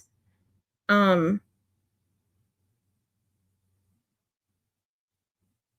do not know how you can take someone to trial based on a fraudulent grand jury. Like, I just don't see how this is possible. I know that the Massachusetts system is corrupt. I know what we've been seeing for the last several years in Massachusetts and the court systems there. But it's kind of the same thing I felt with Judge Gildea, that I liked Judge Gildea up until this bullshit that he did, calling every lawyer into court over something that didn't even happen, giving Michael Proctor exactly what he wanted, which was a delay in his deposition.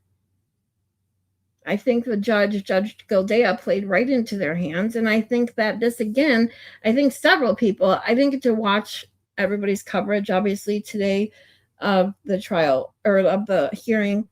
But one of the biggest things and biggest takeaways for me was his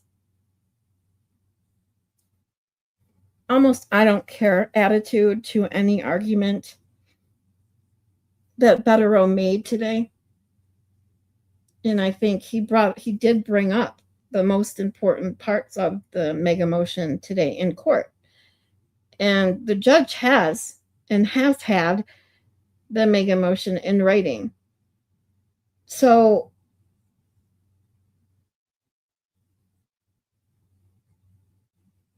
I don't know if it was really just wishful thinking that this judge would at least seem to, I don't know how to appropriately put it, but just seem to at least appear or act as if he wasn't biased or already had made his decision. I know that nothing was made in court, but it truly, by his responses, it seems as though he is not even going to consider dismissing this, that he wants us to go to a jury. And I think it's crazy. I think it's crazy. Hey, Mitchell, you just missed specially appointed prosecutor Robert Cosgrove and Zach hanging out with me, answering some very personal questions, along with some questions about today's court hearing. And now I'm just giving my opinion a little bit about the hearing this morning. In Judge Belizos. I can't say that I'm shocked again by his responses, but I guess I could say I was a tiny bit surprised. I really, really did think he would at least show or act unbiased. But it seemed like he just didn't care what Betterow was going to say. He has his feelings and he's going to stick to it, I guess. And he wants us to go to a jury. I'm assuming it's going to go to a jury no matter what Betterow and Bradel argue. But going back to the biggest thing was not only the clips out of context with the names that weren't the real names, that Krusty Payne's involvement, but the other main thing is when they took this to the grand jury without the what's that guy's name? Without the wiretapping charge that they presented in front of the grand jury, but didn't even give them the option to indict him on.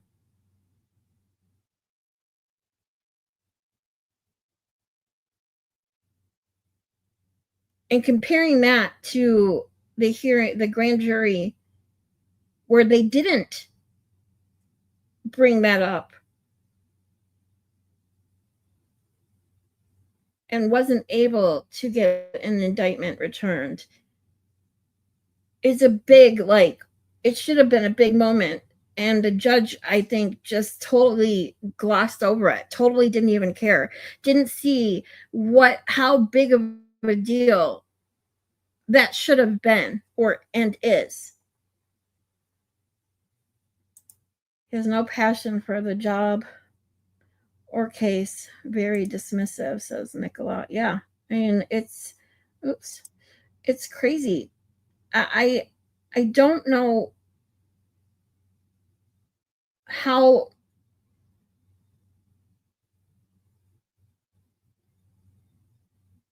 scarier it can get,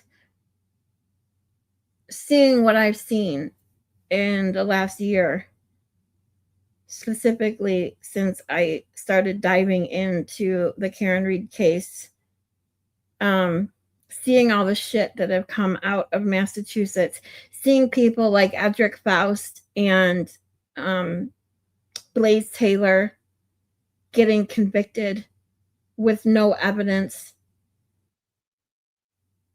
listening to Ronnie the juror's interview and not even being able to finish it. Like, how, one of the things I've talked to other people in chats about is our jury system. Why is it that our juries aren't given even a small education class, something to learn what reasonable doubt is? It's some of these things, I just can't grasp. And when I can't even come up with the smallest reason why something is the way it is,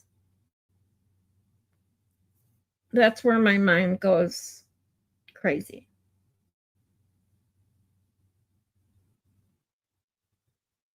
If any of you watched the Blaze Taylor or the Edric Faust trials, I mean, in the Blaze Taylor trial, several women went in, disturbed the crime scene, tampered with evidence, took stuff out of the apartment. There was no evidence whatsoever. And just like in the Karen Reed case, the coroner's office or the medical examiner couldn't even state that the victim was murdered. There was no evidence proving that the guy did it. It was basically, trust me, bro, again.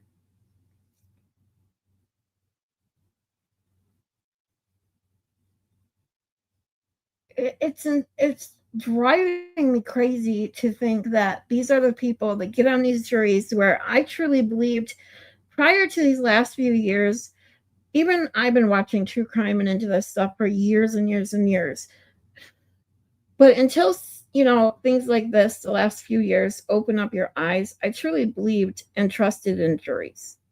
Now, I don't trust juries one bit anywhere. Hi, E-Chase. How are you? Scanlon. Thank you, Kazi. The whole Scanlon wiretapping thing, bringing up how they got the grand jury with all these falsehoods to indict Aiden. All these things that were blatantly to bias the jury, the grand jury, a certain way. And then show a comparison that bringing up the Steve Scanlon, right, is his name, wiretapping information, not giving them an opportunity after the fact, and not even giving them a reason why besides, I just didn't think we'd have jurisdiction. You didn't think? Well, did you ever fucking check? Or did you know that you wouldn't be able to ask for an indictment, but you wanted to use that to prejudice the jury? And that's how it seems to me. It seems to me like why they brought it up, and then realized that we're probably not going to get lucky enough to get away with it twice. So when they went back to the grand jury and couldn't get an indictment without it, and you showed the judge this, that it's the same evidence minus the Scanlon wiretapping info and evidence, and you don't get an indictment, and the judge sits there and says, well, there was a lot of other evidence that I'm sure the grand jury took into account. How do you know that? When you have one grand jury that said, nope, no indictment without it.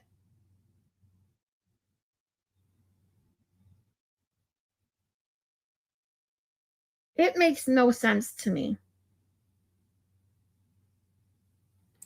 We can always try to stay positive. Hope that he just didn't seem supportive because he already has it all in writing, and it was a lot. It definitely was a lot. I mean, that motion was so long. I can't even remember how many pages. It was like almost 40 pages, right? I mean, it's really, really long. And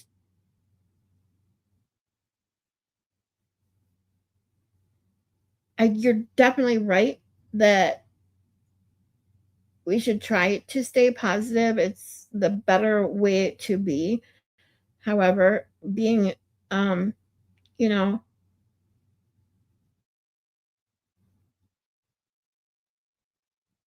the opposite side of that, and just knowing what we know and seeing what we've seen come out of Massachusetts specifically, it's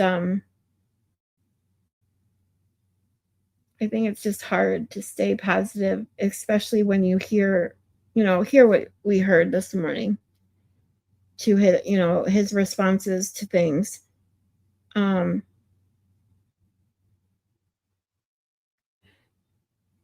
getting serious about Cosgrove for a second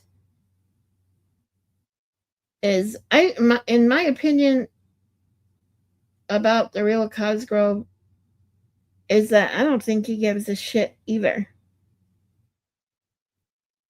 Whatever reasons he's doing this, for the money, for whatever, I don't fucking know. But he does the absolute bare minimum of anything on this case. He seems so unprepared.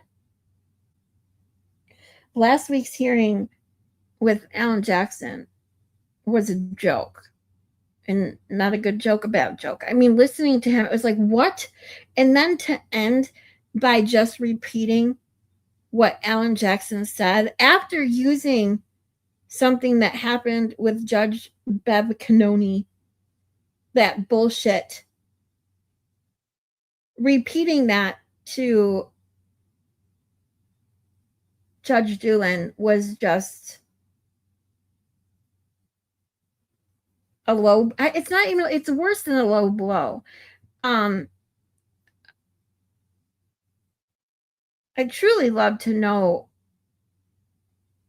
what the real Cosgrove was thinking when he brought that up.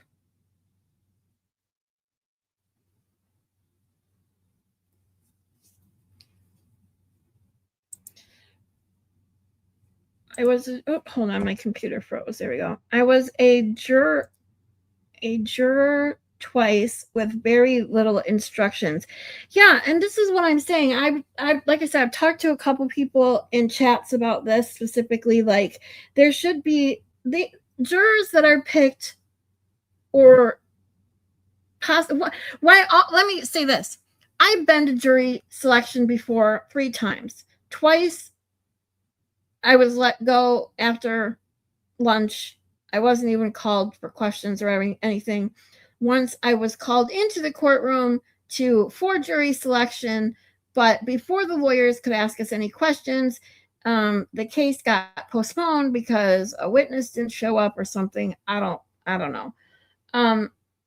But all that time that you sit at the courthouse waiting to be called could be an easy time to make them, and I don't know if this is everywhere, but like in the Detroit in Wayne County's court, they have like this educational video, but it's more like why this is your civic duty, thank you for doing your civic duty, that kind of thing.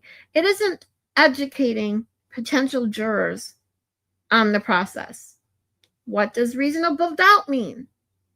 What is actual evidence? Like, I think that would be the perfect time to have anyone who is going to be a potential juror to learn things that absolutely should be learned before they step foot in the deliberation room.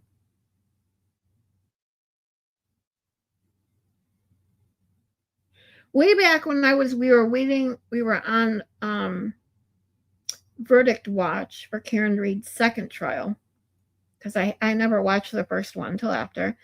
And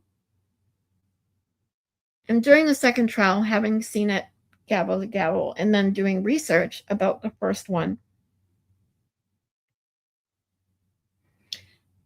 I couldn't believe how many people in lawyer, because I was in lawyer you know's chat. He was doing a poll to see how many people thought she was going to be found guilty, not guilty, or a hung jury. And the percentage of people that still, after the second trial, where a lot of people had already seen the first trial and knew even more about the case than I did at this point, still thought she should and would be found guilty.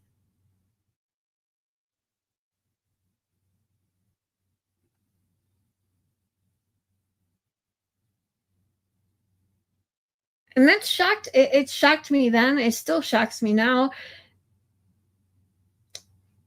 But one of the biggest thing was, and I know a lot of people talk about this, well, it's like, if she didn't do it, who did?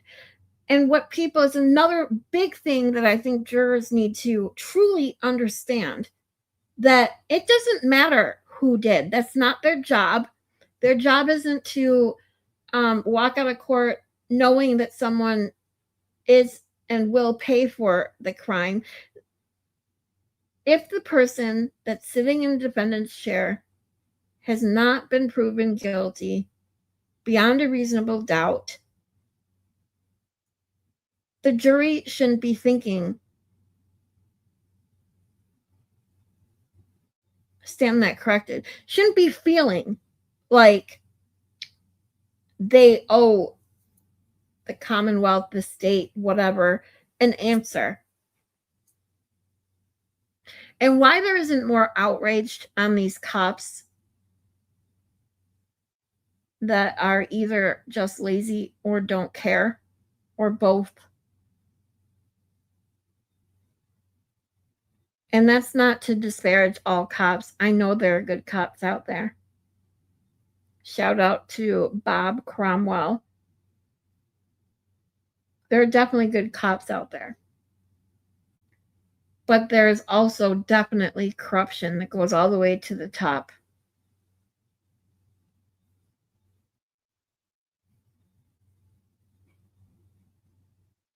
And when you see cops bring their prosecutors the bare minimum of evidence, and then these prosecutors actually go ahead and prosecute them, it's shocking to see how many cases are actually prosecuted without any real evidence, and then the worst scenario happening, them being found guilty with such little to no evidence.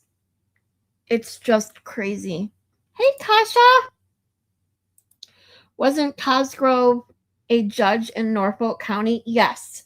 And it seems like a lot of people think that that's why they picked him. And not only why they picked him, but why the judges will not rule against him.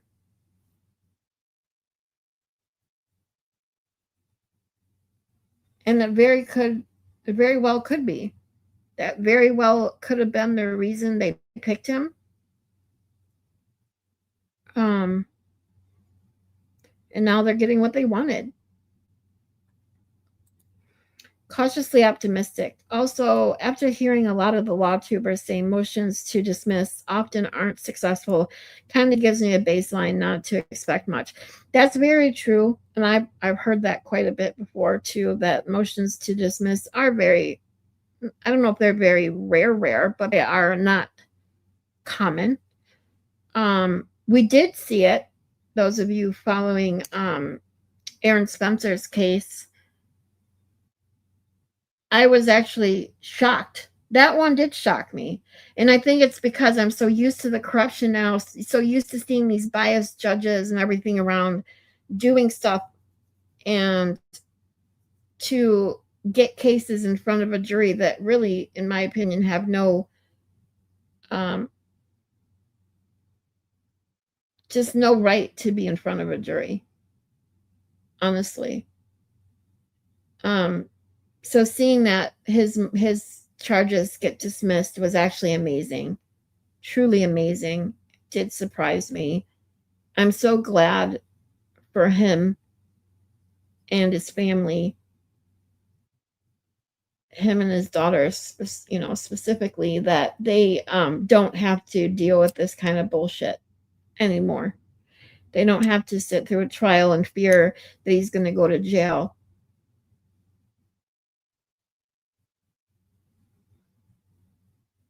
And sent to jail and be convicted by a jury that isn't getting all the evidence due to, police misconduct, whatever they did. I don't know.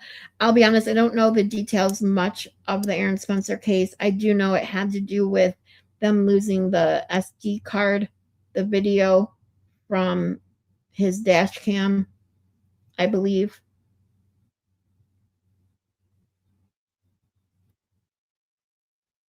But just the fact that this man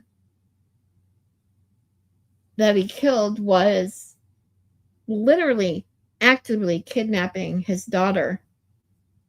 How that wasn't defense of a third person or self-defense right from the beginning, again, is another thing that just boggles the mind.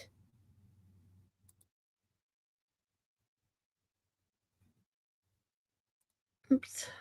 They put it on the lawyers to explain reasonable doubt to juries. It's a bit nuts. It is a bit nuts.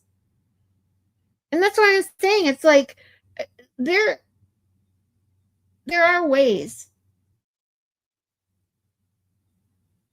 to get juries to have at least a little bit of education before they sit on the jury and actually listen to the evidence. Like these juries that are picked and then listen to the trial and then are told certain things about how to look at that evidence, how to evaluate that evidence, how what reasonable doubt is, things like that, and that the lawyers are expected to not only give a closing statement about the evidence, but then have to try and get as much into the jury's head about what reasonable doubt is, what the difference between, physical and circumstantial evidence, what's the difference between, it's just a lot of things that could easily be taught before the juries actually sit and listen to the evidence. And I think a lot of people agree with that based on the conversations that I've had with people in chat.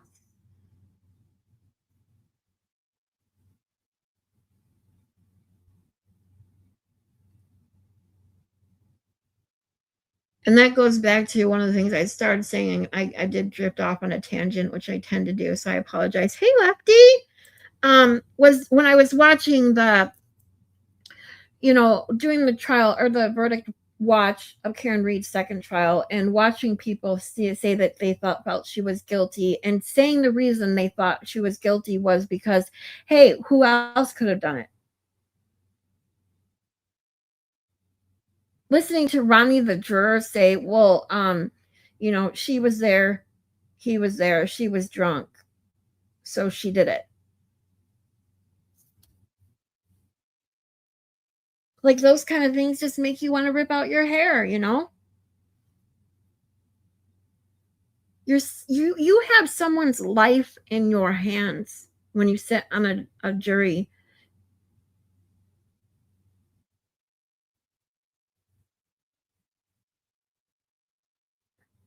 And if you don't take it that seriously, like, I just, how do you rationalize saying, oh, well, she was there, he was there, she must have done it, who else could have done it, there wasn't anybody. That's not their job. Explaining to them that it's not their job to figure out who did it.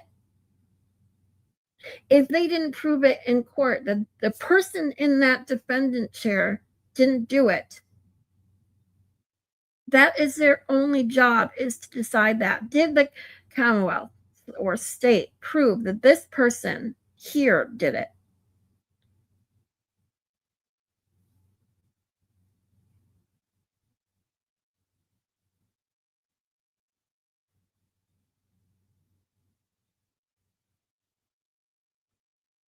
But then even before a jury gets picked and the person is charged, it goes back to the cops. So it's like there are places in each part of the system that totally needs to be,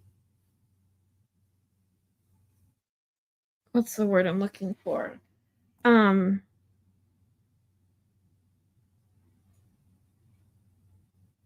Revamped, I guess. I don't even know the right word, because it goes so deep. But it starts with good cops who actually do a good investigation, follow the rules, do things properly. Don't use fucking red Solo cups to collect evidence.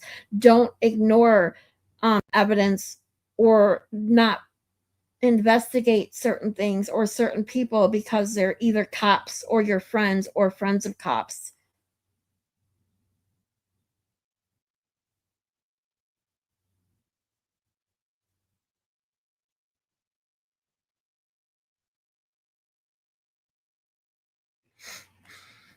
It is insane. How many people still think she's guilty and that he was hit by a car? I know. I see it. This is why I literally can barely sit on the twat longer than 10-15 minutes at a time. People still sit on Twitter and argue that, oh, the text stream data, the car, he was hit by a car. How the fuck does anyone think a man with no bruises, no broken bones, was hit by a car?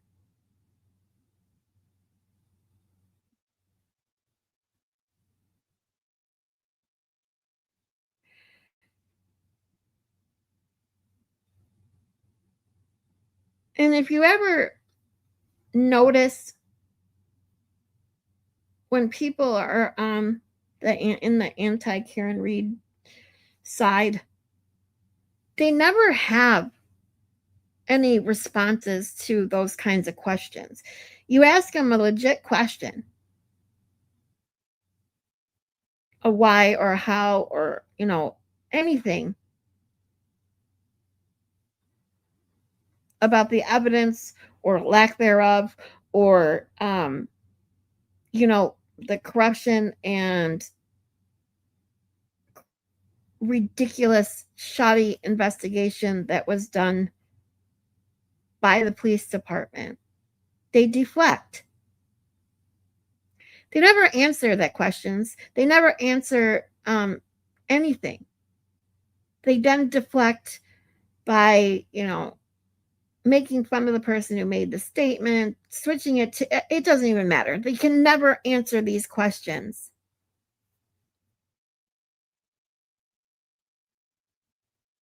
Yet when you ask people that know and believe that Karen Read is innocent, they can give you an answer to almost any, if not all, questions you ask about why they feel and think and know that she is innocent.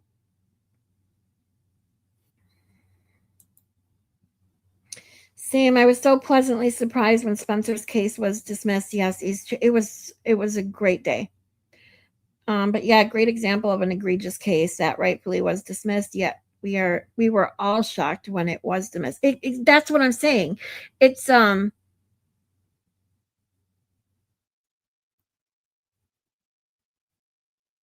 hard that we have to see so many cases that get to a jury that should never get there. And the fact that we are and get 100% surprised by a case actually getting dismissed that should have never been charged in the first place tells you that something is wrong with our justice system and the way it is currently, specifically about educating juries, and jurors.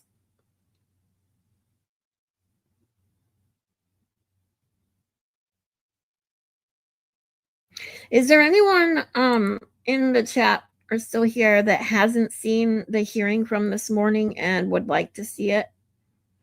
Because I don't mind playing it again. I don't think Grant would mind me using it. I'm not monetized anyways. But I know Grant got special approval by filing a motion to stream from inside the court.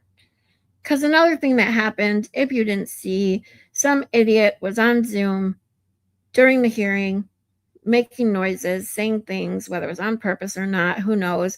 But the judge did say, if it continues one more time, he will not allow Zoom again. And this is the same comparison I was trying to make earlier in Judge Gildea, just wholeheartedly believing this info that he got about stuff being leaked online after the fact, calling all those lawyers into court.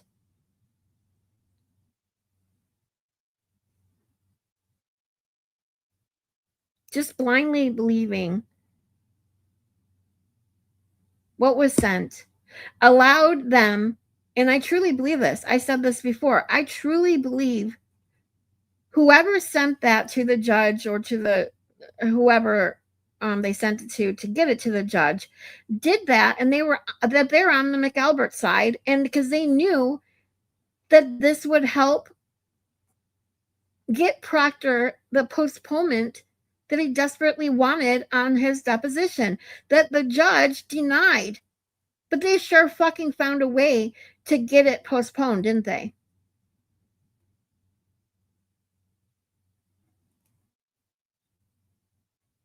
These people on that side are very sneaky. And I wouldn't put it past any of them to do these kinds of things methodically so they can get things that way instead of, since they're not getting their way in the courtroom. You would watch it again, Akasha? missed parts because I was at work. Was it the same dumbass as last time? It's Judge Bellizo. So I have it pulled up here. So let me pull it up. I missed a few parts of it as well, which is why I asked if anyone would be interested in watching it again, because I'd really like to watch it front to back without missing pieces of it and see if there's anything else that's really important. Bear with me while I share my page, because I'm just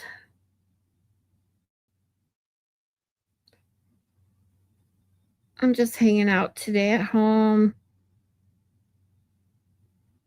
It's not as hot as it was last week, but it's hot, somewhat humid, gross outside, still dealing with the smoke from the Canadian wildfires. And I don't have to work tonight, so I can hang out with you all. Okay, so add the stage.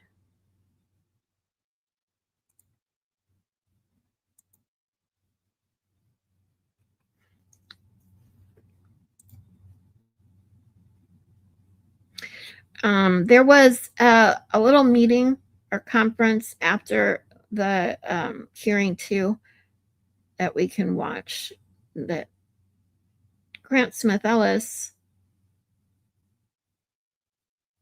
had posted. Okay, so this is it. I think I have it right at the beginning when the judge is talking. So let's see.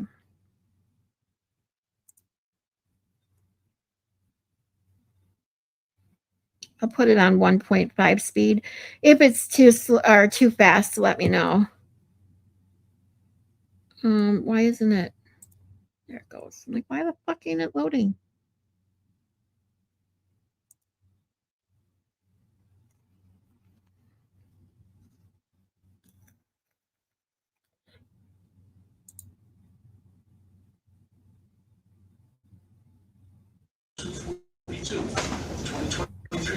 Case. If the matter was not raised, it's considered waived. So tell me why.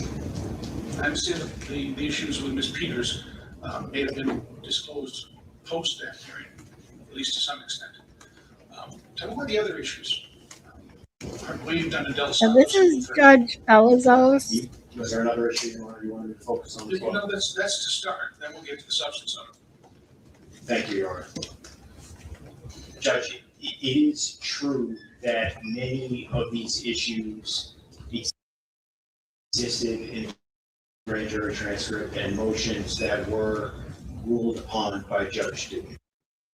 Oh my God, my computer is so slow all of a sudden. What the fuck? Rule 13 does state what it states, but there is case law which also states that the court does have the power to reconsider or reevaluate issues which were not brought to the court's attention. Now, in this particular case, there's no question that issues that related to the wiretapping, the uncharged wiretapping, for example, could have been raised. As the issues related to some of the videos in this case, the name changes, the court should be aware that for whatever reason, that snuck by everybody, including Judge Doolin, including Mr. Cosgrove and some of his filings. And as soon as that was picked up, that is something that we put into writing and addressed right away. The reality is the grand jury in this case was not proper. I mean, I think, and I'll get to that in a minute after answering Your Honor's question about the waiver. Andrea? In terms of the form over substance. Federal is a boss. Form over substance. The mighty one. Rule 13 is substance. Del Santo is substantive. And there's a reason for that. And the Commonwealth in their opposition has pointed it out. Because you can't keep retilling the same ground over and over and over. It's not going to get go forward. So it's not just form over substance. So you got to give me a little bit more than that. Well, Haskell permits it, Judge. It does at the court's discretion. Right. But you got to have a reason. I agree. Absolutely, there is discretion of the court to ultimately decide what should be done and what shouldn't. But where the court sees prejudice, the court respectfully should act. Now, again, with the videos that were mislabeled, the Commonwealth shouldn't benefit from what is clearly deceptive conduct in terms of renaming items that, again, nobody saw. Judge Doolin himself referred to the names by their improper name during his ruling. Which presumes the judge was aware of those names and didn't find them to be of any substance because he watched the actual video. I don't know. Well, the actual videos that were presented to the grand jury, Your Honor, were 40-second snippets of hours-long video, which were not grand jury exhibits. So, respectfully, there's no way that Judge Doolin could have watched those videos because Mr. Mello and Watch the clips, no doubt. yes, but the clips are tiny segments of larger videos that, again, when we get to the real meat of what I want to discuss with the court, would show the full context on the critical issue in this case, which is only one, and that's Mr. Carney's intent. That's the only issue that was really before the grand jury, and none of that was seen in Judge Doolin's opinion. Because none Sorry guys, I'm gonna of that reload was before real the quick so it well, stops it wasn't raised. glitching like that. I think I had an outage yesterday with Spectrum because Spectrum blows, and I think there's just some lingering stuff with this.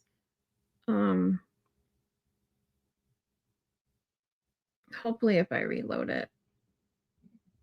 242, 2023 case. Hi, The Casey. matter was not raised.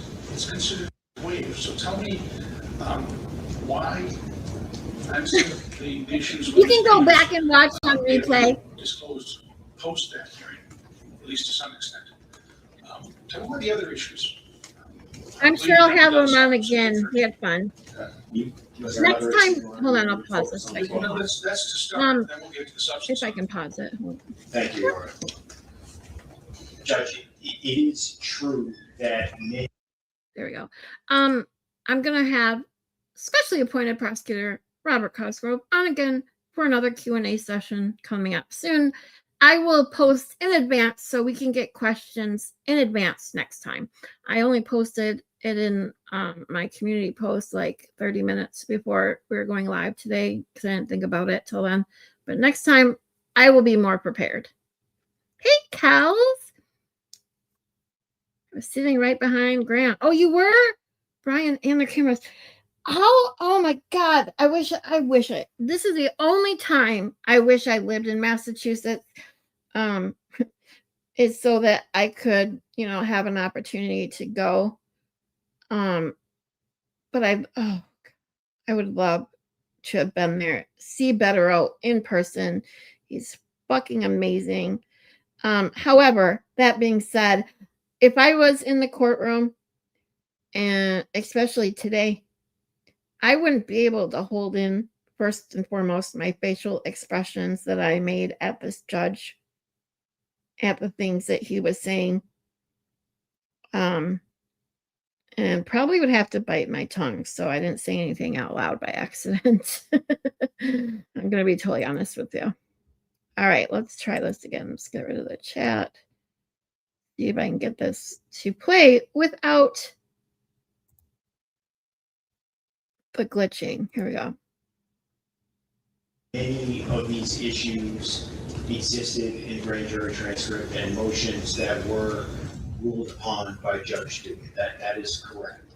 And Rule 13 does state what it states. But Yeah, there is case law I which kind of also liked him states at first, the court does have the power. but just to same with Judge reconsider Gildea. or reevaluate I'm making a lot of issues which are not comparisons brought there. to the court's attention. Both of Now, them in seemed this fair particular case, in the beginning, there's no but question not so that much issues anymore. that related to the wiretapping, the uncharged wiretapping, for example, could have been raised. As the issues related to some of the videos in this case, the name changes, the court should be aware that for whatever reason, that snuck by everybody, including Judge Doolin, including Mr. Cosgrove and some of his filings. And as soon as that was picked up, that is something that we put into writing and addressed right away. The reality is, the grand jury in this case was not proper. I mean, I think, and I'll get to that in a minute after answering Your Honor's question about the waiver issue, but in terms of form over substance. It's not form over substance. It's substantive. Rule 13 is substantive. Does not be substantive. And there's a reason for it. And a couple of things in our position is pointed out. So you can't keep retelling the same ground over and over. It's not going to go forward. So it's not just form over substance. So you got to get a little bit more than that. Well, Haskell permits it, Judge. It does at the court's discretion. Right. But you got to have a reason. Absolutely, there is discretion of the court to ultimately decide what should be done and what shouldn't. But where the court sees prejudice, the court respectfully should act. Now, again, with the videos that were mislabeled, the Commonwealth shouldn't benefit from what is clearly deceptive conduct in terms of renaming items that, again, nobody saw. Judge Doolin himself referred to the names by their improper name during his ruling. Which presumes that Judge Doolin was aware of those names and didn't find them to be of any substance because he watched the actual video. I don't know. Well, the actual videos that were presented to the grand jury, Your Honor, were 40-second snippets of hours-long video, which were not grand jury exhibits. So, respectfully, there's no way that Judge Doolin could have watched those videos because Mr. Mello. That ridiculous, the comments yes, made about the Trump. Are tiny segments of of Trump. larger videos that, So again, when we get to the stupid. real meat of what I want to discuss with the court, would show the full context on the critical issue in this case, which is only one, and that's Mr. Carney's intent.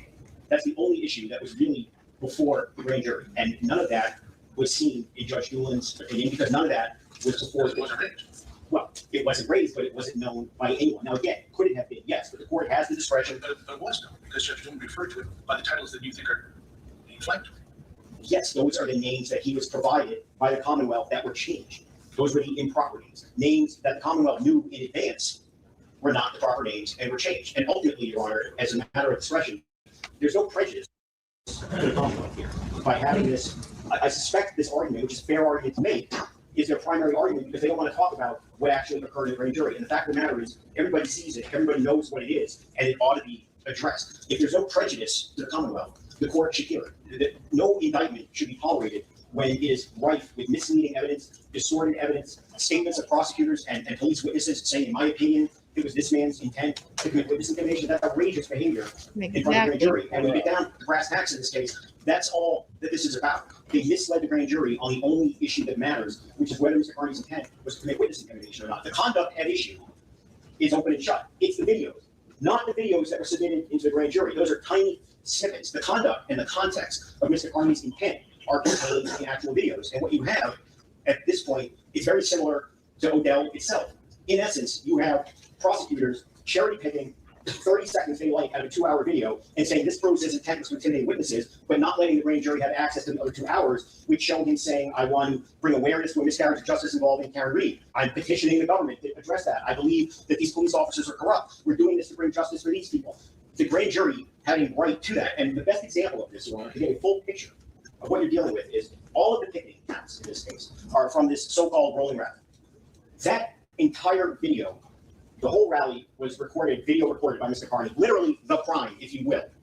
They didn't introduce that video, but what they did do was interview, 58 seconds of the rolling rally, which the honest name of that video on YouTube was Camden, the rolling rally, Justice for Karen Reed and John O'Keefe. They took 58 seconds of that video. They introduced it as the title of that video is Don't Feel Sorry for the O'Keefes. That's not evidence. When you look at the grand jury testimony and the transcript, the way Mello and Tully did this is Tully said, the name of the video is Don't Feel Sorry for the O'Keefes. It's contained in a folder literally titled Intent. Literally. And he did that approximately 30 times throughout this proceeding. Told the grand jury, this is The popos in the house. they literally asked questions and answers and talked about intent. They played 30 to 50 seconds of this video where he literally says, don't feel bad for the O'Keefes, but yet don't present the video of the crime. See, I don't know how they even got away with that. How is that not Your an Honor, automatic, like, literally, they can believe anything they want, they can allege anything they want. But they're not alleging that the rest of the rally was dismissal they're alleging those clips. of the charges when you Right, but, mislead Your Honor, when they present it to the grand and jury, commit it's fraud tantamount to what basically happened in Odell upon with the police report, the where court we decide we like sentence and the one jury. because we think it proves his intent, but we don't like sentences 2, 3, 4, and 5. So we're just going to keep that from the grand jury. In Odell, that was deemed to have impaired the integrity of. The police report in the video are very different things. We often encounter situations at the grand jury where they have hours and hours of tape, but they only play certain clips. But they didn't tell the grand jury it's available for you. The point is, Yeah. they told the grand jury the name of the video is, Jury Influence is another one, which was actually titled Protesting Michael Morrison. Big difference. A video that was 5 days after. I'm gonna pause this real quick because Andrea, I completely agree. Like, she says, how can the judge hear this, not see that they were misleading the jury? It's fucking infuriating. And he says the grand jury could have asked to see the whole video. Sir, they don't. Yeah, they don't know they can ask. And even if they were told that they could ask questions, it's not like they're going to specifically know to ask to see the entire context of, a 58-second clip. You can, everyone who is on the tubes, watches YouTube, knows that you can pretty much clip anything and or anyone and make it sound like you want it to sound.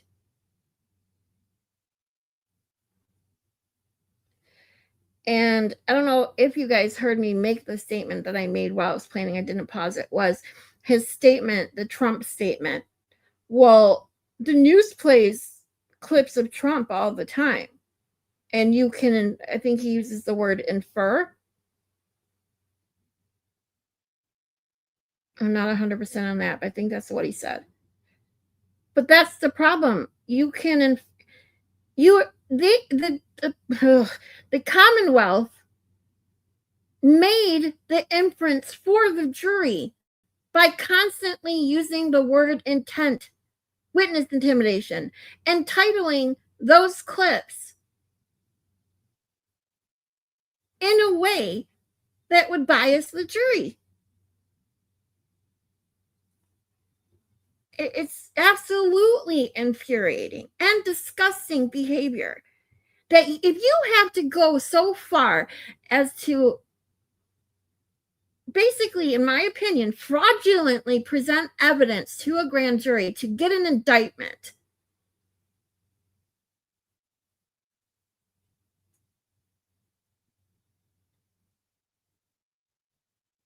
I don't even know what to say. I was going to say, because there's really no end to that sentence. This stuff should never be allowed.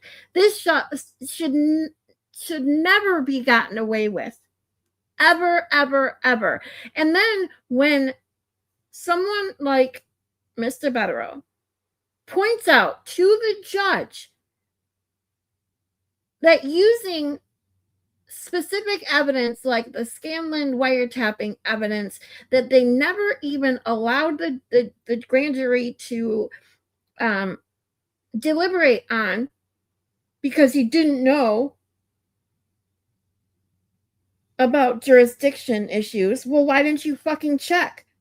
Maybe they did check. Maybe he knows they wouldn't have jurisdiction, but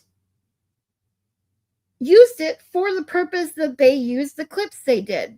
The reason they named the clips that they named them was all to bias the jury. And I don't see how it wasn't blatantly obvious to the judge. And then when Betterow states what he states here, shows the difference.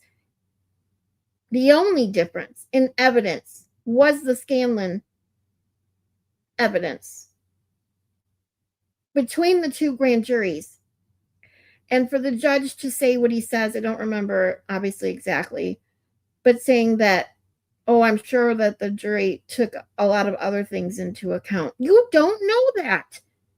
You don't know that. If you see two different juries with the same exact evidence minus one big part, one gets an indictment and one doesn't,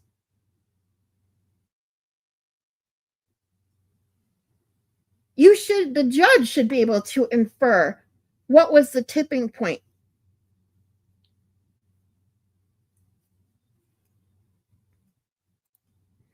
Misrepresentation from Norfolk County. Never. Right? Oh boy, oh boy. Judges already decided. I agree. Turtle Boy bad. And that's what I was saying earlier, that I liked this judge in the beginning. He seemed like he was going to be fair. I said earlier on the stream that I wasn't full on shocked, but a little surprised that he didn't at least act as if he was going to give it some consideration. To me, he basically made it known, he's already made his decision, that this is going to a jury. No matter what Mr. Betterow argued today. That's how it seemed to me by the things that the judge said today. I would never think I could ask questions as a juror. Well, I would because I watch this shit all day long, but most people would never. And that's just, it goes back to the same thing about juries getting somewhat of an education, you know, before they sit on a jury, whether it's a regular jury, a federal jury, a grand jury, doesn't matter. They should, in my opinion, get some sort of education on terms like reasonable doubt before they even hear one single piece of evidence, before they hear opening statements, not the crappy little instructions that they get before they go into the deliberation room. And then basically force the defense attorneys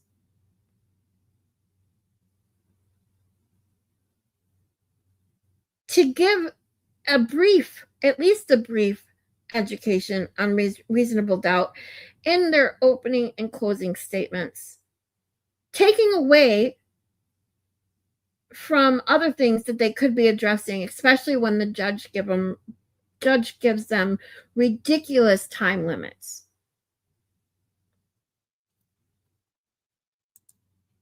The news isn't a court of law deciding someone's freedom. Exactly. This is what I'm saying. They all treat him so differently to any other defendant because he has reach. It's stupid. They just, this goes back truly to, I don't think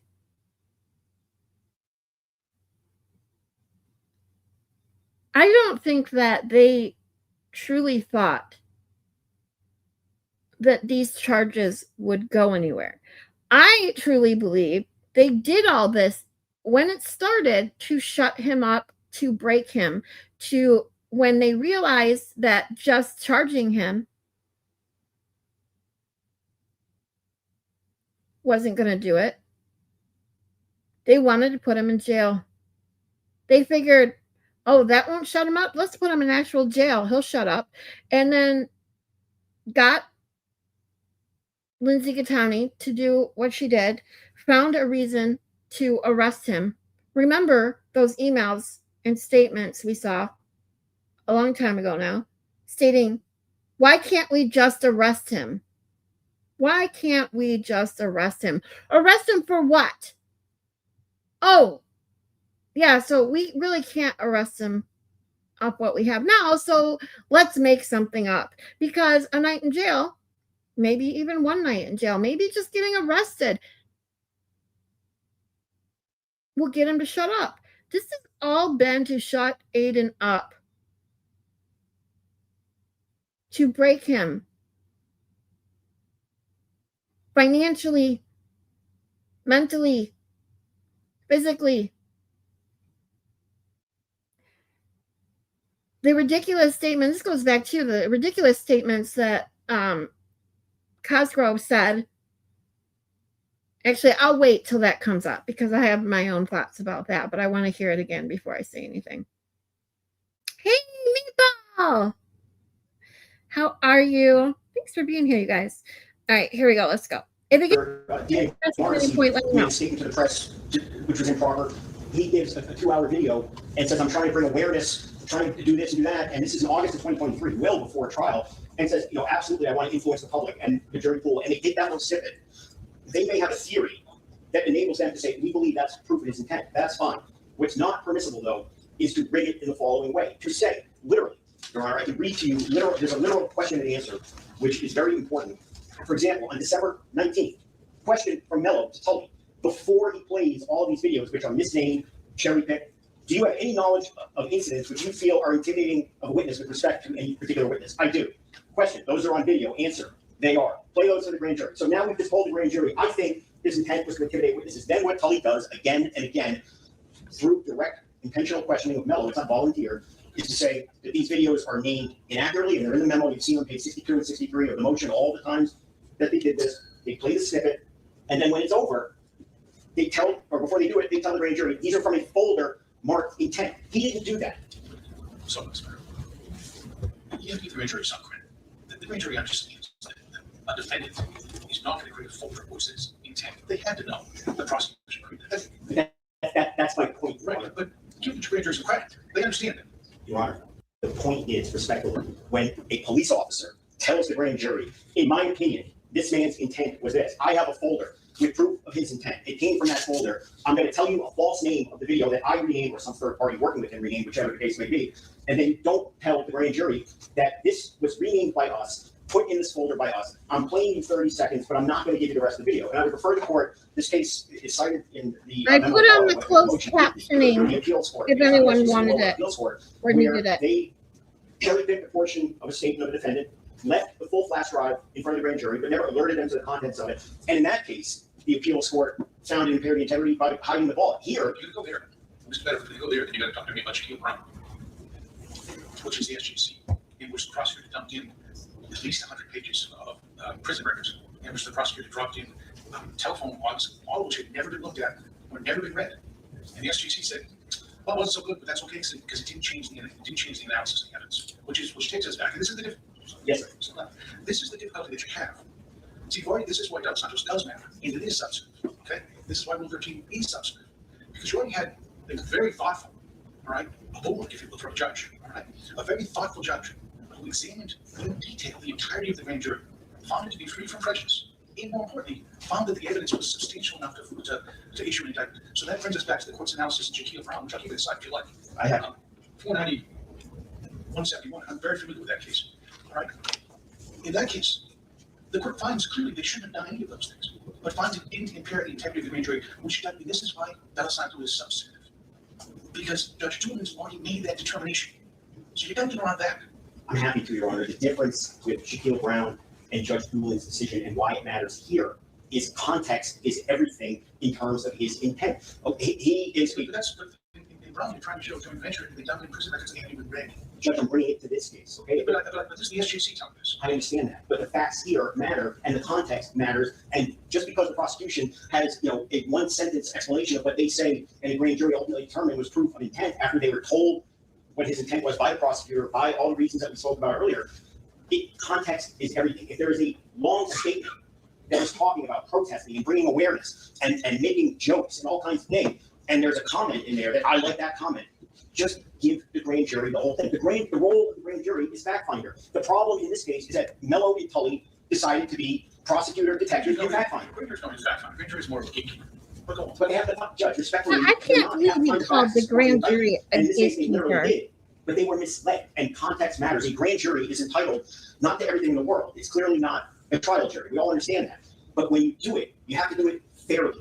And they put their finger on the scale with Exactly. in terms of what they told the grand jury, what file it was in, the length of the video, the full context of the video, the uncharged crimes. The last piece of evidence in this case that they put in the grand jury was an uncharged crime of, again, the rolling rally video, which they didn't see fit to give the grand jury, which makes no sense. If anyone's prosecuted these cases and put in cases in the grand jury, that makes no sense. That's the crime. Give it to them. But what they did was they tried to suggest that he was harassing and intimidating B. O'Keefe. So we're not even charged victims in this case. That's how they finished the grand jury. That is clearly a design to prejudice, to smear. They put in evidence of an uncharged wiretapping and read the statute that said this is punishable like 5 years and never gave a curative instruction, never withdrew that charge. De Los Santos or not, Your Honor, the question is, at what point do we not avert our eyes to what they did? They need to do it fairly. But the judge has already looked at that. But he didn't see that, Judge. If you look at Judge Doolin's decision, none of that is addressed because he, like everyone else, was misled. Moreover, Judge, I am focused on the grand jury. I'm going to answer the questions that obviously you're focused on. There was a second component to the motion for extreme government misconduct, and there's no reason why. Well, let's get on Peter's stuff. I think if Peter's wasn't known to, I think that's fair to discuss. Well, it was. The whole point was before I get to the merits of that motion would have been made anyway. So that because we can't make a motion based on evidence of which we're unaware, obviously. And at that point, if you're making a motion to dismiss for extreme government misconduct, there's no reason why the court should not consider as a facet of the misconduct that occurred in this case what occurred in the grand jury before. Now, as far as the Peter stuff, which I don't want to beat to death, and most of it is in the papers, the point is all of that evidence should have been disclosed in early 2024, which was we're closing the deadline for discovery. That material didn't come anywhere near that timeline. It came in July of 2025 after numerous very specific Brady demands and discovery Rule 14 demands. They could not have been more specific.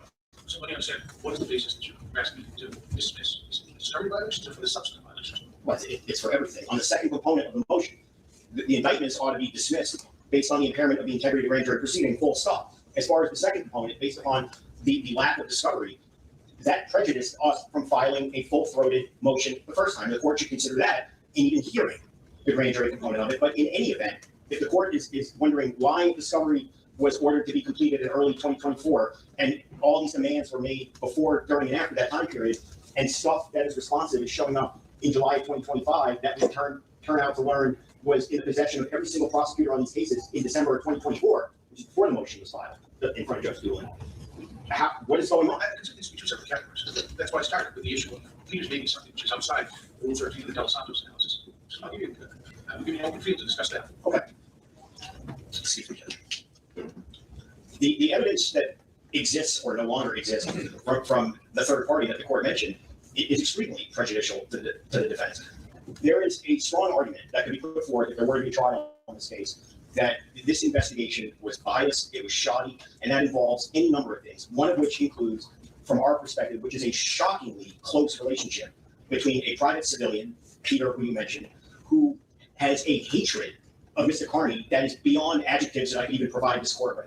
Not only that, this is a witness who has falsified evidence against him. Literally, this is not in dispute, it's in the motion, has forged court filings to try to screw him in part of their fighting during their lives, has attacked witnesses for the Commonwealth, Alberts, and tried to get him to say bad things about them when she in fact became them. And this person was basically holding Mr. Mello's hand.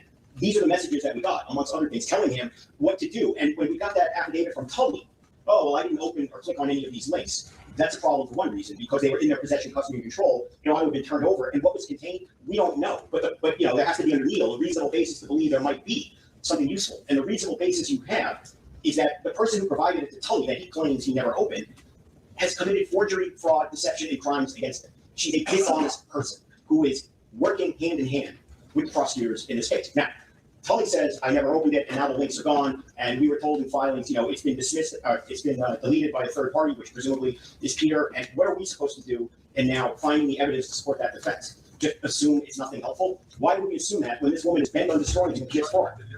What's that? It's the shoddy work that he never opened. That's amongst other things, but I said to you, Tully said that. That's not what Mello did. The emails that we got too late in the process literally show Mello and Peter talking, and he's asking for help. How do I open this? And Mello says, gee, thanks. He literally opened it.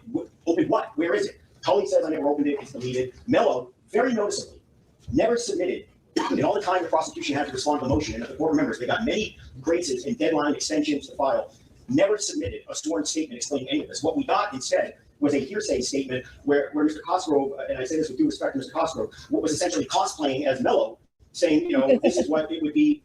That's not evidence in response. What was required is something from Mello under oath, and we've never gotten that. And that's very important too, Your Honor. One of the things that we asked for in the motion is, as an alternative, a hearing.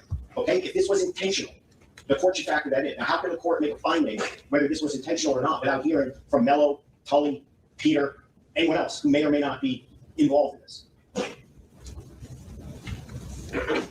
This is the grand jury presentation. Well, Peter, I just want to see the argument. as far as the grand jury goes, it's either Tully or Peter who renamed these files. Now, Tully knew the full name of the files. But according to Tully, he doesn't fold it. So I'm just trying to, you may have separate arguments. I'm not saying you don't. Okay, as to what the relationship between Mello and Peter was or was not. We're just trying to make sure we understand your argument. Is this part of the Odell or is this some separate motion? Well, on some level, it's a hybrid. I mean, there's clearly the Odell I component. gotta understand what that hybrid is, Right. Council. No, Because you kind of a mishmash here with all sorts of stuff in it. I'm trying to sort it out. Judge, it's a standalone Odell motion, clearly, about impairing the integrity of grand jury proceeding. We also filed, But how does it go on? Listen. there is a second motion to dismiss for extreme and egregious government misconduct based upon.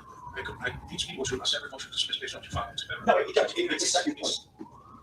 Is it just me, or does the judge just seem especially snarky with Mr. Butterow today? Judge, we don't know what missing evidence we didn't get. And the argument that was put forth in Mr. Cosgrove's response to this was that if you don't know, then there's no obligation for us to turn it over because there's no reasonable possibility to conclude that it would be favorable to you. And the point is, when it's evidence that was deleted, that was reviewed by Mello, Tully claims he didn't, and it comes from a source who hates him and commits acts of fraud and forgery against him, there's a reasonable basis to believe that something wasn't right in that evidence. We don't know. And this woman was assisting These people back right before, literally days before the grand jury, explained to Mello how to use the evidence. What is that evidence? She sent a folder titled intent. That may we don't know, but that may very well be the clips, the change names. She'll probably deny it. She'll go online and deny it and scream and yell about it. Tully says I never looked at it. Mello is unheard of. He just disappeared in the wind. There's no sworn statement from him. These people at a minimum should be called in, take oaths, and let's get to I'd sure like someone to find Mello, by the way. No one even knows if he's alive right now. He just fell off the face of the earth. First, whenever I hear counsel use the word perfect. Oh. So you agree, Akasha? He just seems extra snarky. I'm not sure why. And he seems, besides snarky, he seems annoyed. It's like if a judge is already annoyed when it comes to court before hearing a motion, it's a problem. So tell me, Probably hiding at the cave, yeah. I mean, no one's seen Mello in months and months. At least to some extent. Tell me what the other issues.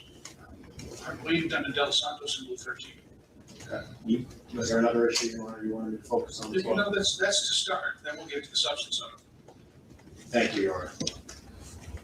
Judge, it is true that many of these issues existed in grand jury transcript and motions that were ruled upon by Judge Dewey. That is correct. And Rule 13 does state what it states, but there is case law which also states that the court does have the power to reconsider or reevaluate issues which were not brought to the court's attention. Now, in this particular case, there's no question that issues that related to the wiretapping, Mello might do with Chloe. wiretapping, for example, You never know. could have been raised. As the issues related to some of the videos in this case, the name changes, the court should be aware that for whatever reason, that snuck by everybody, including Judge Doolin, including Mr. Cosgrove and some of his filings. And as soon as that was picked up, that is something that we put into writing and addressed right away. The reality is the grand jury in this case was not proper. I mean, I think, and I'll get to that in a minute after answering Your Honor's question about the waiver issue, but in terms of the form over substance. It's not really form over substance. It's substantive. Rule 13 is substantive. Del Santo is substantive. And there's a reason for that. And the Commonwealth in their opposition has pointed it out.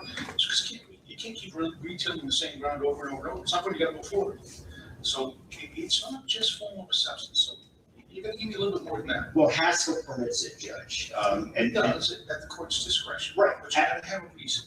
Absolutely, there is discretion of the court to ultimately decide what should be done and what shouldn't.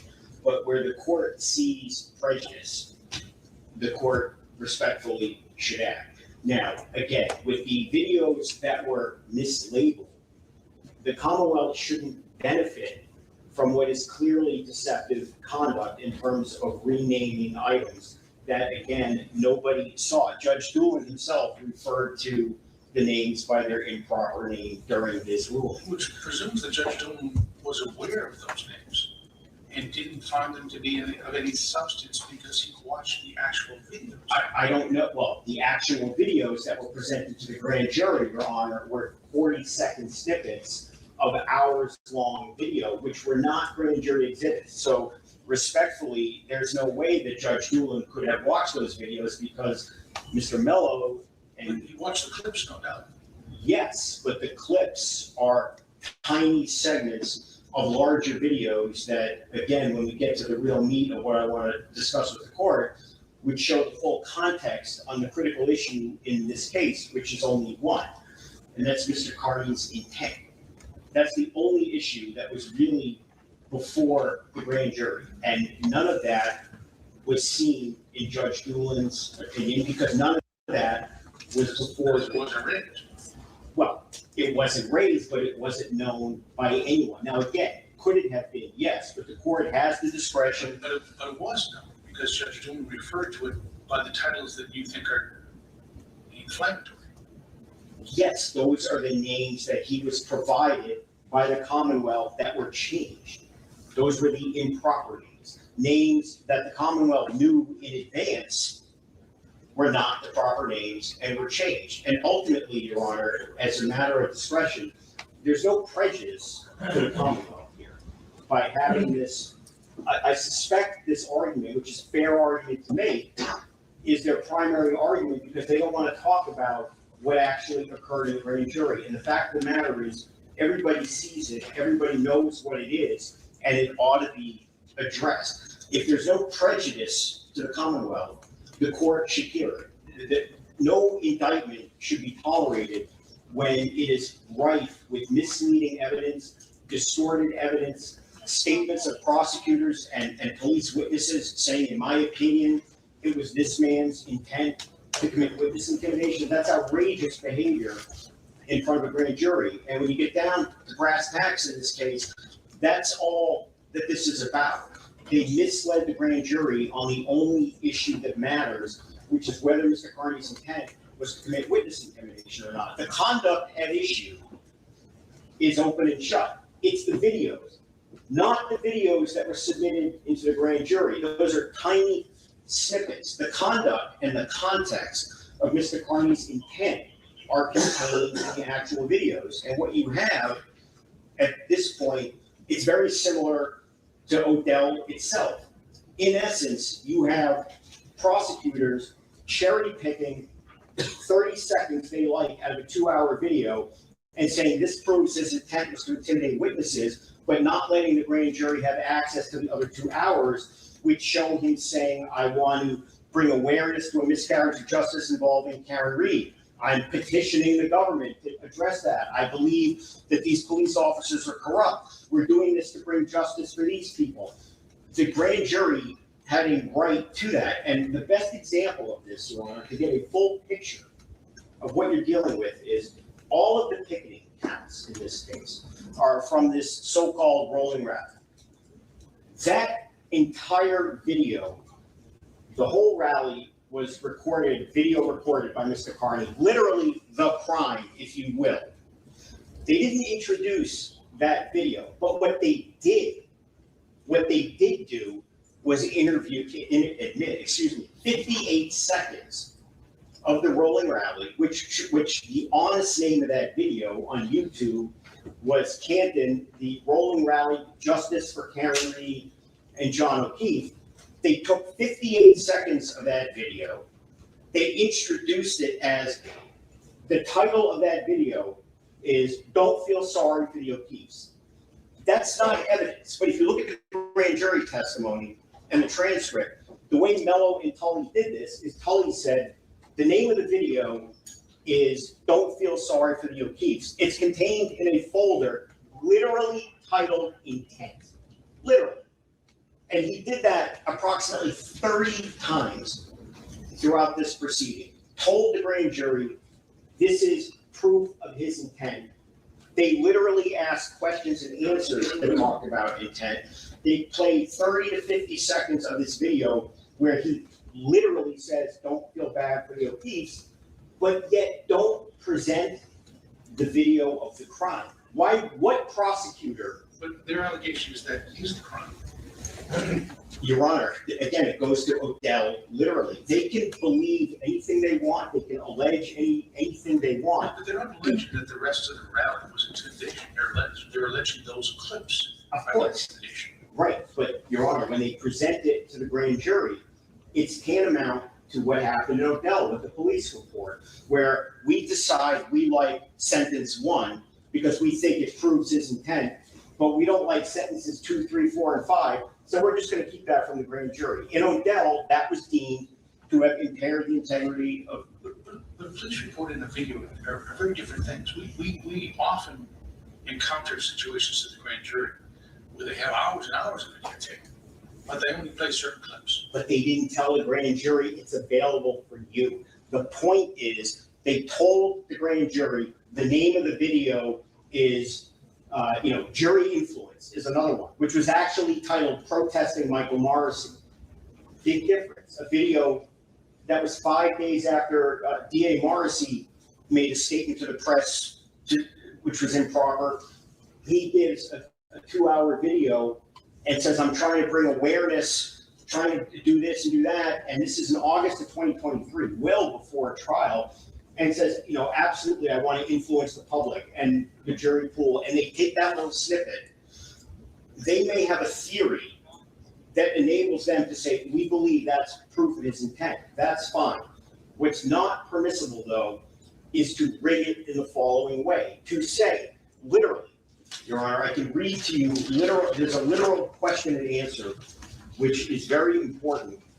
For example, on December 19th, question from Mello to Tully, before he plays all of these videos, which are misnamed, cherry-picked, do you have any knowledge of incidents which you feel are intimidating of a witness with respect to any particular witness? I do. Question, those are on video. Answer, they are. Play those for the grand jury. So now we've just told the grand jury, I think his intent was to intimidate witnesses. Then what Tully does again and again through direct intentional questioning of Mello, it's not volunteer, is to say that these videos are named inaccurately, and they're in the memo. You've seen them, page 62 and 63 of the motion, all the times that they did this. They play the snippet, and then when it's over, they tell, or before they do it, they tell the grand jury, these are from a folder marked intent. He didn't do that. So,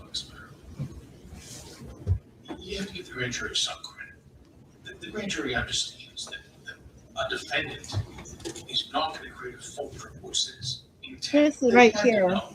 The prosecution created that. It's just wrong. That's my point. Right, but give the grand jury some credit.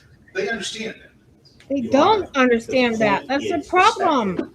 When a police officer tells the Hey, grand Taylor. jury, in my opinion, this man's intent was this. I have a folder with proof of his intent. It came from that folder.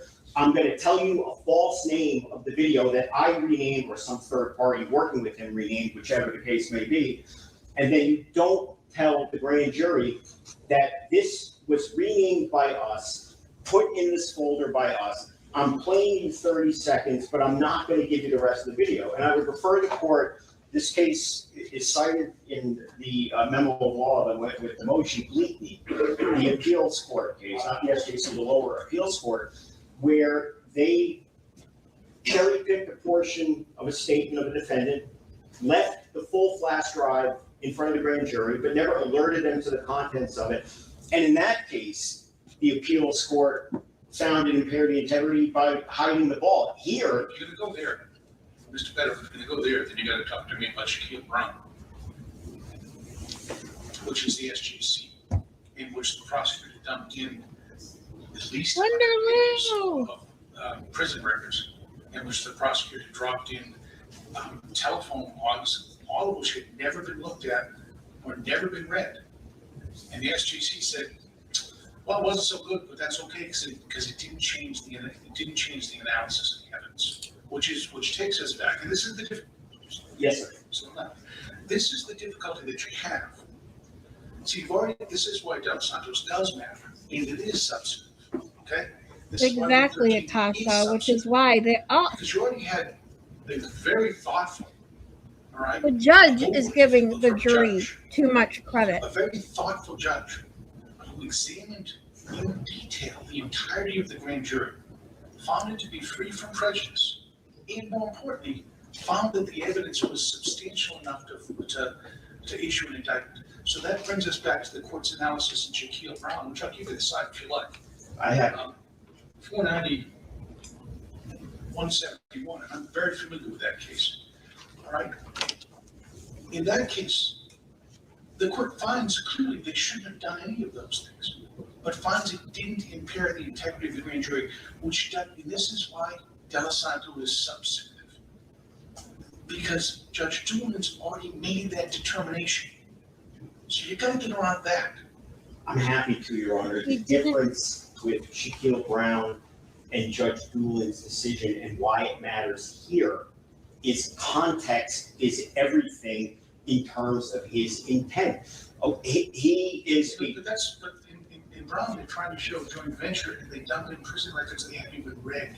Judge, I'm bringing it to this case, okay? But this is the SJC telling us. I understand that, but This the is facts when here I matter, felt- and the context matters, and just because the prosecution This is when I has, truly felt the judge already made up his mind. It didn't matter what the Better grand said. jury ultimately determined was proof of intent after they were told what his intent was by the prosecutor, by all the reasons that we spoke about earlier. Context is everything. If there is a long statement that was talking about protesting and bringing awareness and making jokes and all kinds of things, and there's a comment in there that I like that comment, just give the grand jury the whole thing. The role of the grand jury is fact finder. The problem in this case is that Mello and Tully decided to be prosecutor, detective, and fact finder. Grand jury's not really fact finder. Grand jury's more of a gatekeeper.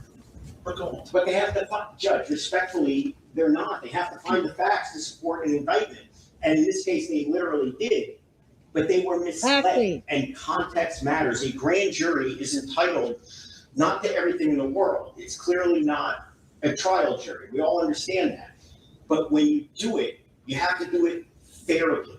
And they put their finger on the scales with evidence of his intent in terms of what they told the grand jury, what file it was in, the length of the video, the full context of the video, the uncharged crimes. The last piece of evidence in this case that they put in the grand jury was an uncharged crime of, again, the rolling rally video, which they didn't see fit to give the grand jury, which makes no sense. If anyone's prosecuting these cases and put in cases in the grand jury, that makes no sense. That's the crime. Give it to them. But what they did was they tried to suggest that he was harassing and intimidating the O'Keefe. So we're not even charged victims in this case. That's how they finished the grand jury. That is clearly a design to prejudice, to smear. They put in evidence of an uncharged wiretapping and read the statute that said this is punishable by 5 years and never gave a curative instruction, never withdrew that charge. De Los Santos or not, Your Honor, the question is, at what point do we not avert our eyes to what they did? They need to do it fairly. But the judge has already looked at that. But he didn't see that, Judge. If you look at Judge Doolin's decision, none of that is addressed because he, like everyone else, was misled. Moreover, Judge, I am focused on the grand jury. I'm going to answer the questions that obviously you're focused on. There was a second component to the motion for extreme government misconduct, and there's no reason why. Well, I'll listen to you on Peter's stuff. I mean, I think if Peter's wasn't known to you, I think that's fair to discuss. Well, it was. The whole point. But before I get to the merits of that motion would have been made anyway. So that because we can't make a motion based on evidence of which we're unaware, obviously. And at that point, if you're making a motion to dismiss for extreme government misconduct, there's no reason why the court should not consider as a facet of the misconduct that occurred in this case what occurred in the grand jury before. Now, as far as the Peter stuff, which I don't want to beat to death, and most of it is in the papers, the point is all of that evidence should have been disclosed in early 2024, which was we're closing the deadline for discovery. That material didn't come anywhere near that timeline. It came in July 2.5 years later, after numerous specific, very specific Brady demands and Discovery Rule 14 demands. They could not have been more specific. So let me understand, what is the basis that you're asking me to dismiss? Is it for the discovery violations or for the substantive violations? Well, it's for everything. On the second component of the motion, the indictments ought to be dismissed based on the impairment of the integrity of the grand jury proceeding, full stop. As far as the second component, based upon the lack of discovery, that prejudiced us from filing a full-throated motion the first time. The court should consider that in even hearing the grand jury component of it. But in any event, if the court is wondering why discovery was ordered to be completed in early 2024, and all these demands were made before, during, and after that time period, and stuff that is responsive is showing up in July of 2025 that we turn out to learn was in the possession of every single prosecutor on these cases in December of 2024, which is before the motion was filed in front of Judge Doolin. What is going on? I consider these to be two separate categories. That's why I started with the issue of Peter's maybe something which is outside Rule 13 of the De Los Santos analysis. Just want to give you an open field to discuss that. Okay. Excuse me, Judge.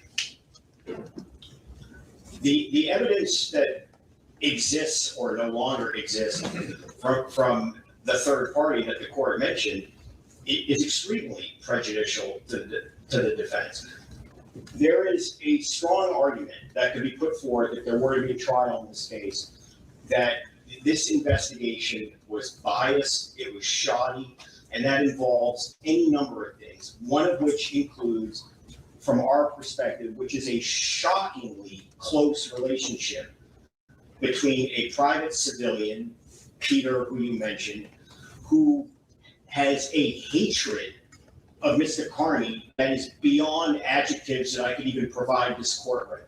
Not only that, this is a witness who has falsified evidence against him. Literally, this is not in dispute, it's in the motion, has forged court filings to try to screw him in part of their fighting during their lives, has attacked witnesses for the Commonwealth, Alberts, and tried to get him to say bad things about them when she in fact defamed them. And this person was basically holding Mr. Mello's hand. These are the messages that we got, amongst other things, telling him what to do. And when we got that affidavit from Tully, oh, well, I didn't open or click on any of these links. That's a problem for one reason, because they were in their possession, custody, and control. It ought to have been turned over. And what was contained, we don't know. Yeah, but you know, there has to be a reasonable basis to believe there might be Trust me, bro. something useful. And the reasonable basis you have is that the person who provided it to Tully that he claims he never opened has committed forgery, fraud, deception, and crimes against him. She's a dishonest person who is working hand in hand with the prosecutors in this case. Now, Tully says, I never opened it, and now the links are gone. And we were told in filings, you know, it's been dismissed, it's been deleted by a third party, which presumably is Peter. And what are we supposed to do in now finding the evidence to support that defense? Just assume it's nothing helpful? Why would we assume that when this woman is bent on destroying him and commits fraud? What's that? Isn't the shoddy work that he never opened? That's amongst other things. But I said to you, Tully said that. That's not what Mello did. The emails that we got too late in the process literally show Mello and Peter talking, and he's asking her help. How do I open this? And Mello says, gee, thanks. He literally opened it. Opened what? Where is it? Tully says, I never opened it. It's deleted. Mello, very noticeably, never submitted in all the time the prosecution had to respond to the motion. And if the court remembers, they got many graces and deadline extensions to file, never submitted a sworn statement explaining any of this. What we got instead was a hearsay statement where Mr. Cosgrove, and I say this with due respect to Mr. Cosgrove, was essentially cosplaying as Mello, saying, you know, this is what it would be. That's not evidence in response. What was required is something from Mello under oath, and we've never gotten that. And that's very important too, Your Honor. One of the things that we asked for in the motion is, as an alternative, a hearing. Okay? If this was intentional, the court should factor that in. Now, how can the court make a finding whether this was intentional or not without hearing from Mello, Tully, Peter, anyone else who may or may not be involved in this?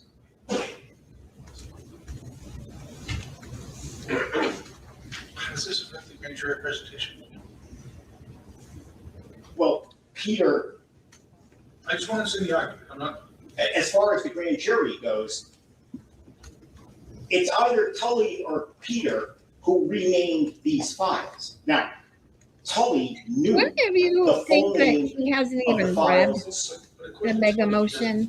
So Because I'm just trying to- it truly you makes may me have separate wonder. arguments. I'm not saying you don't, okay, as to what the relationship between Mello and Peter was or was not. We're just trying to make sure you understand your argument. Is this part of the Odell or is this some separate motion? Well, on some level, it's a hybrid. I mean, there's clearly the Odell I component. gotta understand what that hybrid is, Right. Council, No, no, because you have a mishmash here with all sorts of stuff in it, and I'm trying to sort it out. Judge, it's a standalone Odell motion, clearly, about impairing the integrity of grand jury proceeding. We also filed, But how Speed does it back how does- up when I refreshed it. Go If on. this gets too fast, let me know. there is a second motion to dismiss for extreme and egregious government misconduct based upon. Each meeting was a separate motion to dismiss based on your findings. Is that right? No, Judge, it's a second point. All right, this is the problem with your finding, but that's, we'll just fix them, okay. I can't discern that there's a second motion to dismiss. It looks like a big old bill. Well, Judge, we don't know what missing evidence we didn't get. And the argument that was put forth in Mr. Cosgrove's response to this was that if you don't know, then there's no obligation for us to turn it over because there's no reasonable possibility to conclude that it would be favorable to you. And the point is, when it's evidence that was deleted, that was reviewed by Mello, Tully claims he didn't, and it comes from a source who hates him and commits acts of fraud and forgery against him, there's a reasonable basis to believe that something wasn't right in that evidence. We don't know. And this woman was assisting these people back right before, literally days before the grand jury, explaining to Mello how to use the evidence. What is that evidence? She sent a folder titled intent. That may very, we don't know, but that may very well be the clips, the change names. She'll probably deny it. She'll go online and deny it and scream and yell about it. Tully says I never looked at it. Mello is Oh, unheard. yeah, she will. He just disappeared in the wind. There's no sworn statement from him. These people at a minimum should be called in, take oaths, and let's get to the bottom. Can we get a better motion? Mr. Cosgrove, what do you tell me? Let me just go through it, right? Sure, let me get this away. Okay. First, whenever I hear counsel use the word cherry picked, what that means to me is the Commonwealth picked relevant evidence to support the charges it was looking for. I don't have any real answer. I don't deny that that was what, in this case, Mr. Kearney said and did and put on the air. Why don't you give the whole video? I'm sorry. Why don't you give them the whole video? So go to that, why don't you give them the whole video to watch and play them select the clips this is off the case? I don't know what the reasoning was at the time, Your Honor, but if you look at the chart that this member includes in his motions, his affidavit rather, it runs on for about 3 pages. There's lots of videos. They tend to go about 2.5 hours each. If we give them the whole video, there is lots of other material in there that language used by Mr. Kearney, whatever. It could be construed as prejudicial. I'm sure Your Honor has already heard about reference to the O'Keefe's. And Commonwealth introduced this, and then they didn't indict him with respect to intimidation of the O'Keefe's, and this was entirely inappropriate, et cetera, et cetera. I'm sure if Mr. Mellon had put in 25 whole videos, we'd be getting an argument that all kinds of prejudicial material was put in, and that the Commonwealth should have simply chosen what was relevant to the indictments. I have to say, where's the beef? I keep hearing about stuff being. Where's the beef? I can't believe he said The that. context, if only the whole thing had been shown. Where's the beef? The defense has had. Isn't an Arby's commercial? Isn't it Arby's where they said Where's the that? submission to the court? These are the things that if only the grand jury had viewed them, as Your Honor is now capable of viewing them because we have submitted them, and certainly Mr. Kearney has access to his own video, he would have put things in a completely different light than his one. You don't have any.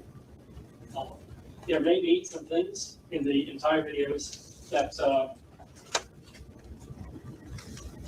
for example, Mr. Vedero says, at one point, Mr. Kearney talks about how he's going to expose corruption or something like that. Mr. Kearney could have 16 different motives. Wendy's. People have more than one reason for doing things, for putting something in. Some of those motives may be good motives. But those motives are irrelevant.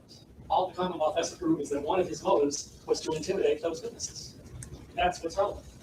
And furthermore, I think if a guy we can that was as old as Cosgrove was a judge, literally can't see any beef, as he puts it, with that. Something going on. Seriously. Lost it, or an excerpt from what's going on in court, and leaves under the delusion that other things weren't said, other things weren't happening. They understand the news media selected what they considered relevant and showed that. In fact, I think that's what Mr. Kearney does on his own broadcasts. People are sophisticated based on years of watching news shows and years of, at this point, watching the internet. There's nothing to stop a member of the grand jury, and for each of these witnesses, grand jurors have an opportunity to ask questions. And if you read the grand jury transcripts, you know, they did ask questions. And they certainly could have said, you know, you're only showing us a snippet here, we'd like to see the whole video. Nobody did that. Nobody did that. Some grand jury, make sure they get a smart presentation. No, I don't think we're putting it on the grand jury. I'm simply pointing out that in addition to the other points I made, the opportunity was there. Nothing was being concealed. Such bullshit. I think the practicalities of presenting the grand jury with however many hours it would have been, 26, 46, however, these shows that Mr. Kearney run about 2.5 hours. Real shit. Real shit. Would be somewhat absurd, frankly. I think the Commonwealth's obligation was to show what was relevant, and that was what we did. Tell me about the issue, your thoughts on the issue. Ms. Peters and Mr. All right. With respect to Ms. Peters, I want to make a couple of points. One is Mr. Devereaux raises this issue of a prior federal court suit, which Ms. Peters apparently admitted to having forged a document or something of that nature. Well, Mr. Kearney would be aware of that because he was involved. But there was no reason why the best of prosecutors, when somebody comes to them with information, they may check out the information, which is what was done here. People once looked at the broadcast that they were pointed to, why they would go back and screen for federal court cases to see if the witness had previously been involved in a federal court case. It's not a search warrant where you're trying to establish the veracity of the informant, and maybe you do some research in that case, although I think it would be rare that that kind of research would be done. So the suggestion that the Commonwealth knew or should have known that this witness was tainted in that respect, I think is somewhat absurd. So that's your, do any of the Peters materials, were any of the Peters materials presented to the grand jury? The Peters materials were presented to the grand jury in the sense that there were a couple of audio recordings that were obtained from Can you name the video? Peters, Oh my god. which See, Mr. this is one of the parts I missed. Lieutenant Tully could not find checking independently because the theory was that Mr. Kearney had taken them down and had replaced them with different videos in which he had intercut a warning that was not actually there originally, that the conversations were being recorded. One of those, This was the wiretap. yes, right. So those are the only two. The rest of them, whatever was brought to Lieutenant Tully's attention, and I can't tell you the extent to which they were brought to attention by Kate Peters, or the extent to which they were brought to attention by the victims in this case, who are obviously not happy with some of Mr. Kearney's broadcasts about them, or by both.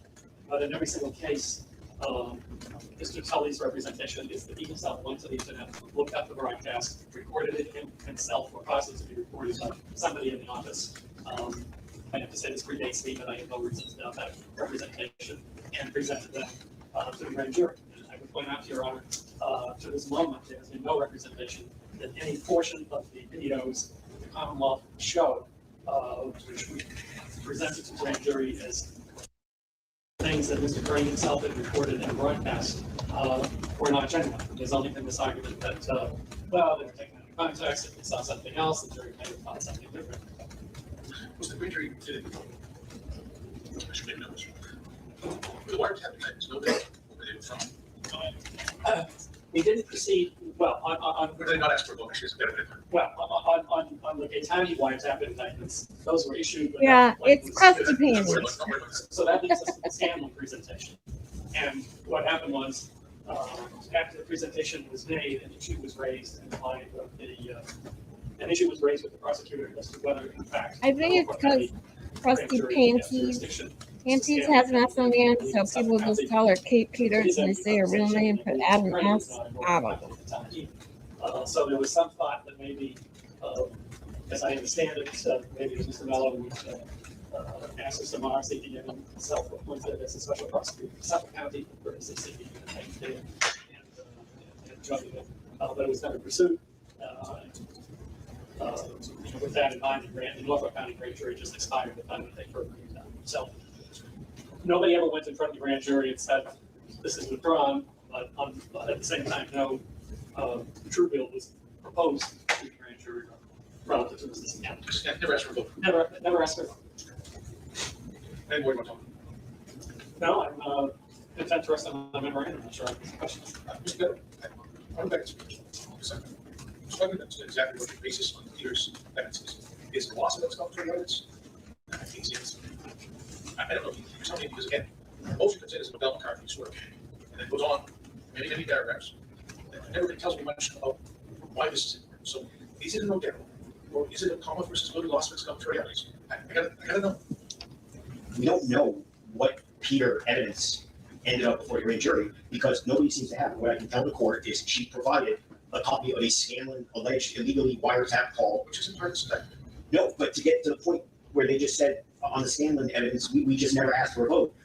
What they never did is what every prosecutor should have done, which is instruct the grand jury, disregard that. They didn't do that. I mean, that kind of just slipped by in that exchange that was just had. You put forth uncharged crimes of wiretapping and actually tell the grand jury this is punishable by up to 5 years in prison for whatever reason. It doesn't matter. You choose because you think there's no jurisdiction or not. What Mello was obligated to do as the legal advisor to the grand jury with a duty of fair dealing, not to be an advocate, but a fair and honest broker, was to tell the grand jury, you must not consider any of that. You should not consider that evidence. You should not consider any possible penalty. So where did that come from her? We don't know. We also know that she sent evidence to Tully and I believe also Mello saying, I have taken clips from videos which show his intent, a folder named intent. We don't know that. Let me try to separate this. I'm trying to understand your argument. Very, very, okay? It doesn't sound like there's any argument here. There's a loss of scope between evidence. Correct. All right, so we can take that off the table. Right? Yes. Say yes or no? Yes. All right, so I don't need to worry about that. So what I'm now left with is the argument that the information, the only information that we seem to have right now with regard to Peters is the Scanlon non-indictment, right? Does that seem about right? Well, and sending clips from videos in some folder named intent to Tully. That is Well, we don't know that any of that got part of a grand jury. we do not know if that's literally what he is. Correct. So what we do know is that the Scanlon information got worked out to the grand jury. We believe so. I mean, again, I can't tell you if they took her version and found Well, there out. was testimony about that, or evidence about that. There was testimony of that uncharged crime So that now, was left there. I'm really trying to hone down your argument, so I can get my hands on it. All right? Now what we're left with is the question of whether or not the grand jury was, under Brown, tainted by the inclusion of that evidence. It's a high standard, really difficult, given Judge Diblett's findings, right? Or whether or not Mello had an obligation to instruct the jury on the law about that now withdrawn or not pursued indictment. Does that summarize the argument? It does, and Your Honor, I can't fathom a world in which a prosecutor, I'm just trying to make sure you understand. I don't need further argument on it. I'm just trying to figure out if that's the argument. of course, he should instruct the grand jury to disregard prejudicial uncharged crimes, which could result in somebody going to prison. Yes, But I still have to go back to the Brown issue, whether or not it affected the integrity of the grand jury. you have to determine whether it affected the integrity and ultimately whether it mattered. And in terms of did it probably influence the grand jury, the Mayfield standard, something else the court should consider about whether any of this matters. In March of 2024, Mr. Mello took another shot at grand jury involving Mr. Carney and Karen Reed for essentially But not this grand jury. no, but We don't need to go there. Your Honor, if I can have 10 seconds of leeway, none of the misconduct occurred in that grand jury. And what happened? The same allegations, same type of evidence, and that case was no bill. That's a whole different ballpark. That's The point is, could it have influence? We don't know. I'm not going to guess about the grand jury presented that I've never read, He, never seen, and involves far different set of facts than this. All right? Whatever, I don't know the details of what happened or didn't happen. it's almost like he didn't even want to listen to Bettero. Okay? What I care about is this grand He jury. cut him off many times. And much of that communication back and forth, let you read, let you it's all before me. I'm not going to draw an inference from that. I can't. You know that. I'm not asking you, it's the same video. It's just No, Judge, I'm not talking about anything other than it was the same video evidence and Tully talking about the same things. And I'm going to admittedly, guess there was a whole lot more to that grand jury that needs See? to not much. whatever. It's not what I'm not reviewing Understood. it. I'm not reviewing it. I don't have access to it. So I can't draw a conclusion as to whether or not how it compares. So that's the last place I want to go down the road. is figure out- You can't draw a conclusion, but you're trying to. You're already assuming Okay. All right. that the jury took in One other just information response to make their something Mr. Costa said, decision. the court was asking That's that, an assumption. why not just play or give the grand jury the opportunity if they so choose to have the videos? And the response was, well, they could have asked. They, I had to lost on that, so I wouldn't spend any time on it. whatever they don't know, and the last point, Your Honor, is why rename the videos? Why say it comes from the intent? Why offer the opinions? It's to put their finger on the scale and to say he believed he did it you should believe he did it, and that's improper for a prosecutor to do as a legal advisor to a grand jury. Fair enough. All right, take an advisement. Sure. I just want to point out that from Commonwealth's perspective, the whole Scanlon argument is waived because they had the grand jury minutes at the time that they brought the last motion, including. Just get my, limited to the idea that they should have instructed. Right, right. The second point I want to make is the argument that they don't know what information came from Ms. Peters. I guess my response is, it doesn't matter. It doesn't matter that she has. That's your response to everything. Doesn't matter. Doesn't matter if the Commonwealth got those videos from Jack the Ripper or whether the Commonwealth got them from St. Teresa. The question He is said the craziest shit. All right. I've been bringing up Jack the Ripper. Do we have a third party here? Yes, sir. Yes. All right. From the defense, I didn't get a response or opposition. Is there a response or opposition? No opposition. Finally releasing these matters? Judge, from our perspective, this is all out in the possession of the internet, if you will, and it seems like everybody has it and can look at it except Mr. Carney. That's another issue for another day. Well, we returned it to the not. That was the order that the Commonwealth had to do. Yes, Your Honor, but there's all sorts of. Oh, here it goes. Here's when he goes off on the Zoom. Your Honor, Mr. Carney provided Attorney Diller with all these communications. So this is not an issue. Because my intent, frankly, like my first impression, you're talking about protect Mr. Oh, Carney. I guess not. Thought it was. Investigatory materials released. But if you're okay with it, I'm not going Well, Judge, I appreciate that, and if you're inclined to do that, I would certainly ask you to do it.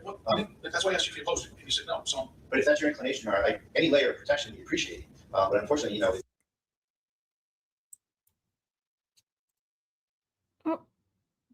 the internet, number one. Okay, Moni. Hope you're having a good He's given dinner. it to Mr. Diller as a pro se. I thought that was what I heard, but I don't know what I have to do because I can hardly fucking hear him.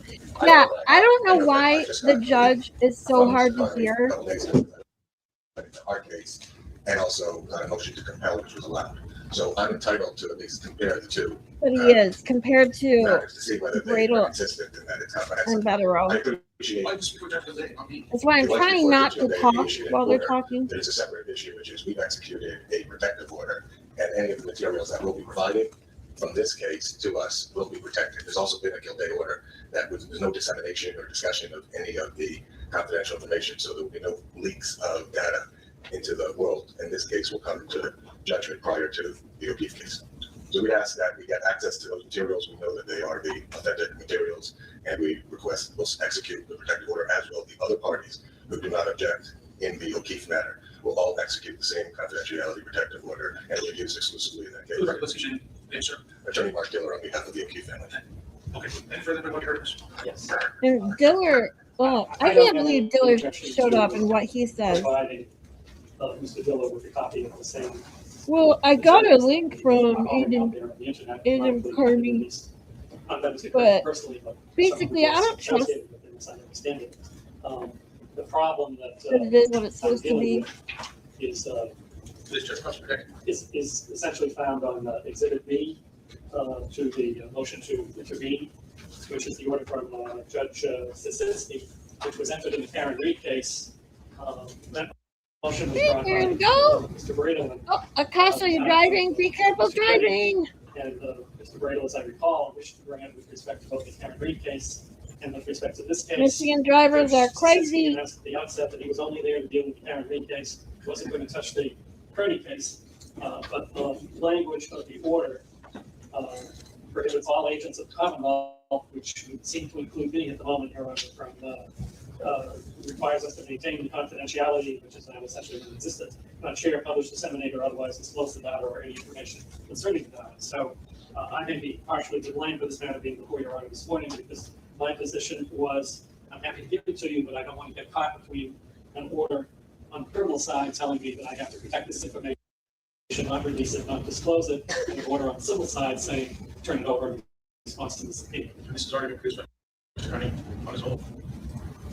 That's what I understand. Yes, as a pro se, non-party. All right. Take care. Okay. Thanks, Your Honor. Hit 139, this was the issue of the items from the TFT. Anybody want to be heard of this? Yes, I'd like to. I allowed it provisionally, but you should order it, saying it couldn't be disseminated. Right. The only thing I would say, Your Honor, is reading paper 134, which was the impounded report from Mr. Verna. It looks like some of the work has been completed, and there are 2 instances where he's looking for guidance from the court. That's the very last item, Apple iPhone A1549, and Apple iPhone on the next page, where he says the extraction attempts failed and he would need permission in order to request an attempt by the law enforcement agency. I'm not sure how long it would take to accomplish those things. I haven't had an opportunity since your Congress allowed the motion. I've only had this now for a couple of days. I haven't had an opportunity to check with somebody with more sophisticated than I in matters of electronics and extraction. Someone more sophisticated than I would probably be a 12-year-old at this time on the street, but I don't really understand what this would involve and how long it would take and what the expense would be. So I'd like a little time to look into that. But with respect to what's already been done, and it seems to be that they have. You always want more time. Last entry, Honorable Macy reviewed and marked item for privilege. Working on producing the potential privilege tab notations by Honorable Macy. Ooh, well, the glare is going by with the March 25th, petty. 2026. This taping process has been very laborious. And I would really like to get the ball rolling on this, or rolling a little further before we are up against the trial. How soon do you think, how long will it take? So, to we're gonna finish watching this, I don't think it will take me long. and I'm gonna send you all off to the Glare. Glare is gonna be live in 30 minutes with a good old Petty. You have the materials he has. Uh-oh, you hit a burn? So, See, I wasn't even aware of that. well, that was the order that I issued. Oh, you mean this? But I'd be crying too. Okay, That was the order that I got, was to release that report. right. But the text of the report says, I bawled my eyes out when I hit a squirrel, even though it was okay. It ran away. I would like some indication to. I was- the team who would like to get it. It was a mess. Just Brett, Yes, you look at this crossroad. Okay, You guys can file a further motion to assist this process to speed up. Just get it. we would like I'll to draft receive it something and first. show it to Mr. Bradle.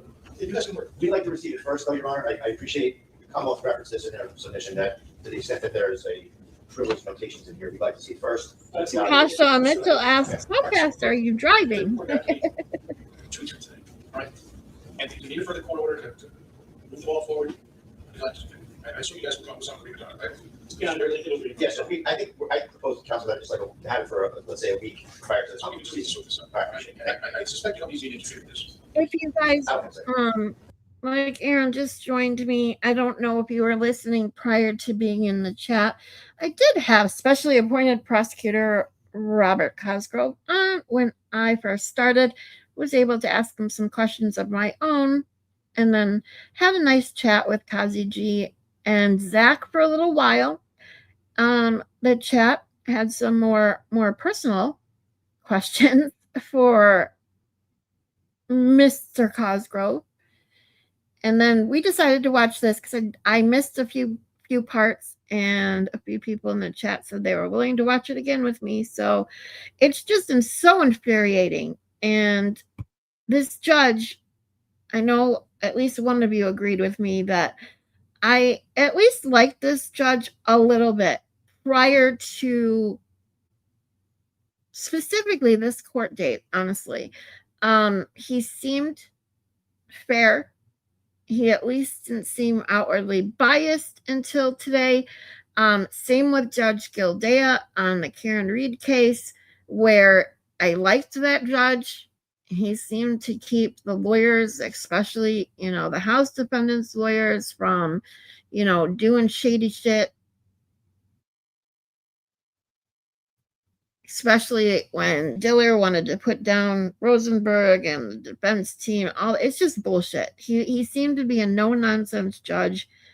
And then he pulled the shit he did with the post online, calling all those lawyers in. So now we have 2 judges again back in cases with Karen Reed and Aiden that seemed like, okay, maybe we're going to get at least a not-so-biased judge, to where I'm like, what the fuck happened with these 2? someone, I feel someone / someones are pulling all of their strings somehow. I truly do. Because it's insanity. Cautious, go on the speed limit. I'm out in the country though, and there are farms all over. Yeah, that'll happen. Yeah. And country roads in Michigan normally don't have a posted speed limit. Speed limit on streets with no speed limit sign is 55.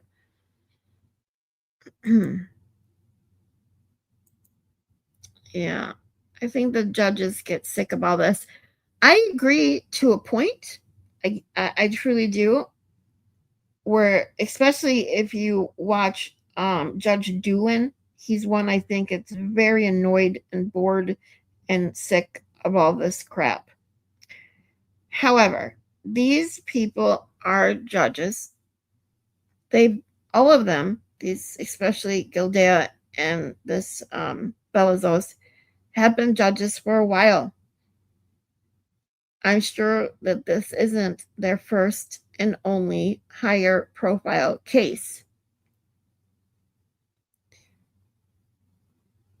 When you can't sit on the bench and hold in your disdain for the defendant or the prosecution, doesn't matter which bias it is, it just happens in these cases that it's against Aiden and Karen. Judges cannot be biased. They cannot show their irritations or, lack of caring about these kinds of cases. Their job is to enforce the law, weigh the evidence and motions presented to them fair and impartially. And when you have a judge like this judge today interrupting Betterow basically with statements like, that really doesn't matter, or whatever the statements are that basically are interrupting Betterow's arguments to say, like, it really doesn't matter what you say right now. It's not going to change my mind. That's how he came across to me today.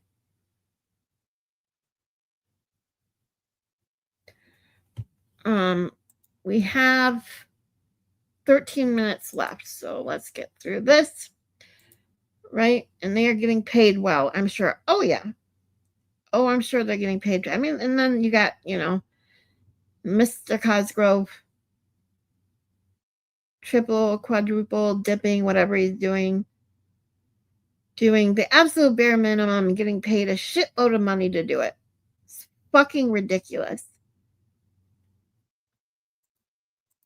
I'm seeing maybe less than okay, last issue, which is the issue for disclosure on the project. Did you folks have some discussion on this? We did, Your Honor. We're almost there. I think we need court guidance on one disparity issue. It's very wide right now.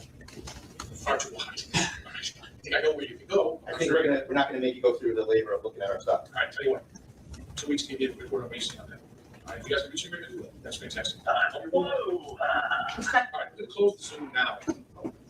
That's it. Zoom there it is with the Zoom. Goodbye.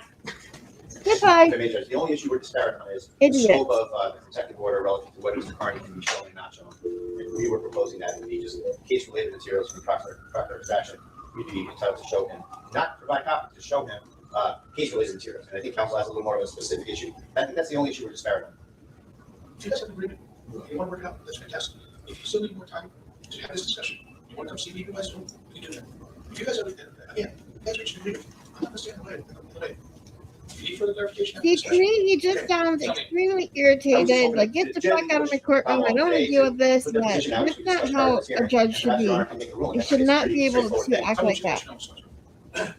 Essentially, I have folded my tent, so to speak, and agreed to provide information to Mr. Braille to the same degree that it's been provided in the cases where there is record discovery. And Mr. Oh, I have it on 1.5 speed, Aaron. I can slow it down a bit. Sorry. I do have the caption, closed caption on too. Hopefully that'll help. Here we go. Mr. Bradle has agreed that essentially the same protective order will be issued. No bird in your grill, Akasha. Okay, good. Hopefully you boils didn't hit down it. to that, the materials provided will be provided only for the use of counsel and may be shown to the client, but the client may not receive copies of those materials. Is there any restriction on the use of those materials by the client? I think that's probably the Yes. circling Yes. around here. Yes. That's my concern, and it seems to me that to the extent that the information, there's really two potential pieces of information. One is case-specific information, anything Mr. Proctor may have said relating to the specific case and Mr. Kearney. So that's would almost be automatic. Sure, I would have no problem with that being shown to Mr. Kearney. However, it seems to me the bias information,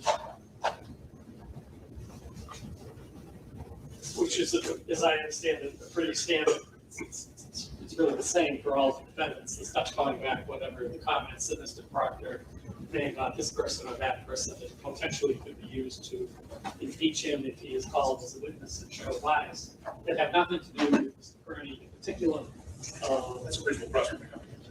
I don't wish to be shown. I would like to be restricted from showing to Mr. Kearney because I don't think that counsel needs his input if we come to trial to present a statement that Mr. Proctor made 12 years ago about a woman or minority or whatever. And if the likelihood is it's only going to leak out into the internet to the extent it ends up already impossible embarrassment. And see, all of that does fucking matter. All of it. It's an old document that we just don't necessarily need to come down. Those across that bridge, we can just the regular policy. Mr. Bradley, so what do you think? This issue that the Commonwealth wants to sort of parse out is it's too vague to parse that out. I can't look at something and say, I'll give you 2 weeks. It makes it adverse to the client, Your Honor, to have to withhold it. I'll give you 2 weeks to look. If you guys haven't come to an agreement by then, call Mr. Donnelly. Okay. The minutes, it's a 15-minute hearing, it should not take as long. All right, so we've got 2 weeks on the issue of the team issue, 2 weeks on this issue too. Thank you, Your Honor. And there's It's also okay, Aaron. relative to the It's almost over anyway. Motions on May, I think we wanted to propose to the I court. slowed it down I think we just a hammered this little out bit. before, So. you came out, which is that we wanted to propose Friday, December 4th for motion to eliminate, Monday, December 7th. The judge doesn't talk very close to the mic either, so it makes it harder to hear him.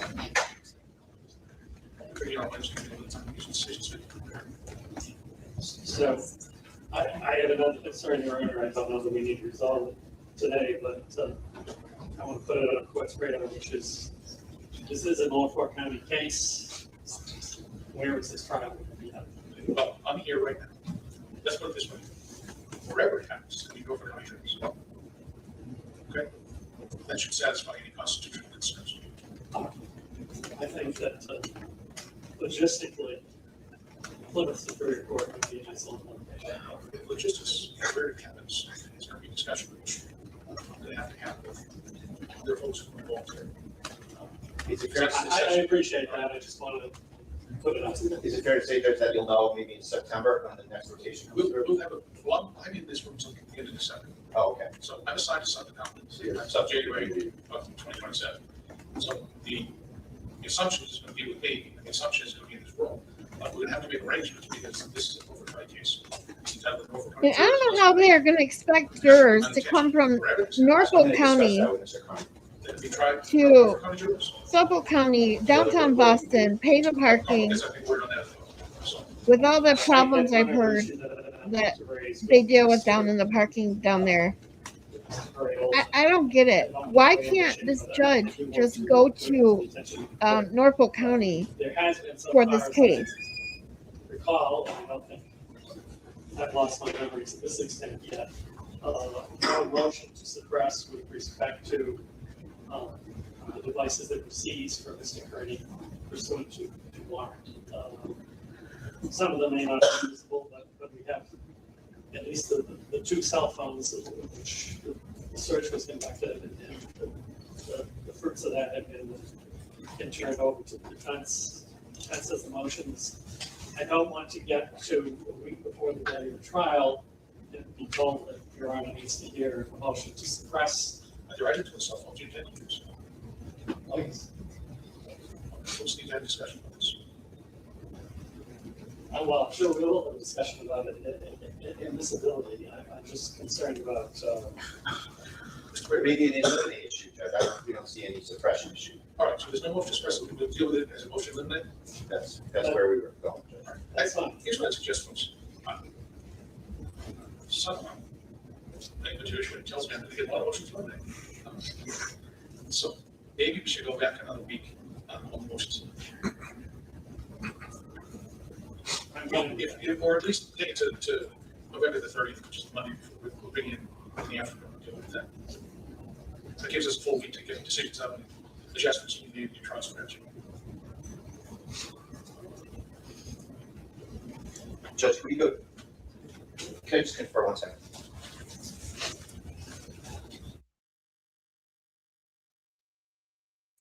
Well, that's the thing, Aaron. Right now, we don't know. Technically, we don't know. This was the end of their motion. They go they mute the mic. They're supposed to come back in 2 weeks. The Judge Belzos did not make any decisions from the bench. He's going to take everything supposedly into consideration that he heard today from the mega motion, not to mention the entire motion that was filed by Betterow, and make a decision. However, in my opinion, I think based on what the judge said today, what went on in court today, I believe this judge has already made up his decision. I fully believe this is going to trial. He wants this in front of a jury. I don't think there's any chance, almost 0% chance, that these charges are going to be dismissed. I think 100% this is going to trial. And it's just going to be a shit show. The minute they have to put Kate Peter on the stand, aka Krusty Pennies, and Tully, and Mello, and everyone else about the shit they did trying to arrest, first starting with him, trying to just get rid of Turtle Boy, trying to get Aiden to shut up. This is what they wanted from the very beginning. They wanted him to shut up. And then when they charged him, they realized that wasn't going to shut him up. So they thought, well, let's see how we can get him in jail. I bet if he's in jail for a few nights, he might change his tune. Nope. 60 days in jail, and he still didn't shut up. So they're like, well, we're going to break him. Financially, emotionally, mentally, all of the above. Let's make him pay. That's what I think their mentality is. We're just going to make him pay one way or the other.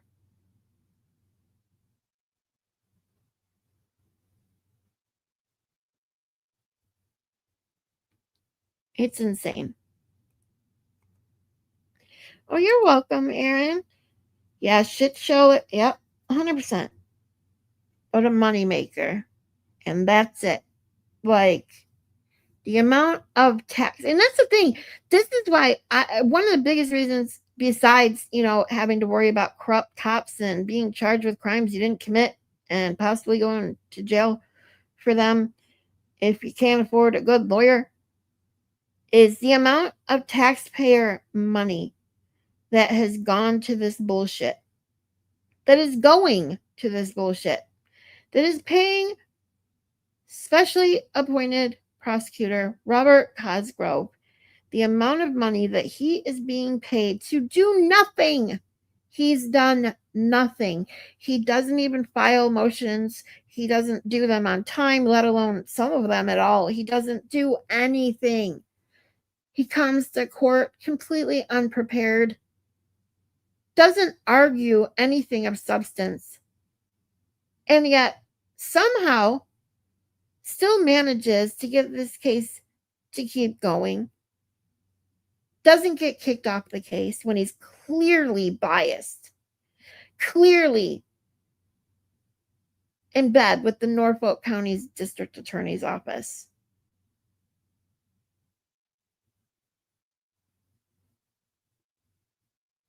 It's absolutely disgusting.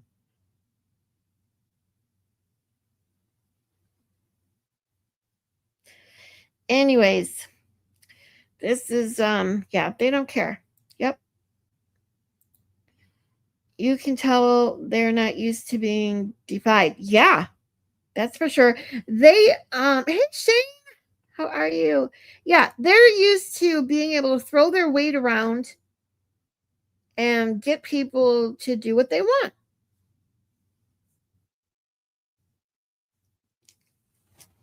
They're used to being the bullies and getting their way. I hate bullies. And these assholes are all bullies.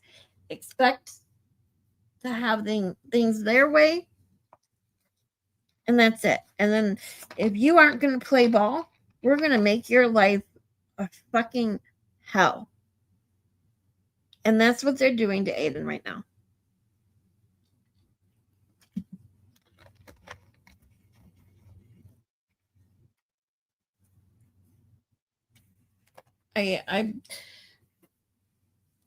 And before I let you guys go off to the glare, to hopefully we'll be getting some laughs here shortly. Hopefully those of you that heard my lovely interview with our more fun Mr. CossyG had some laughs today. Always got to find a way to laugh every day. I definitely recommend it.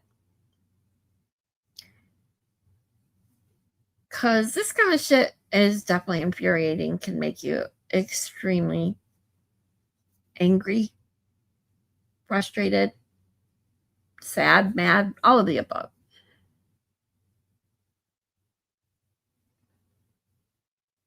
So the only thing that I can do is talk about it, spread awareness about it, and I will continue to do so.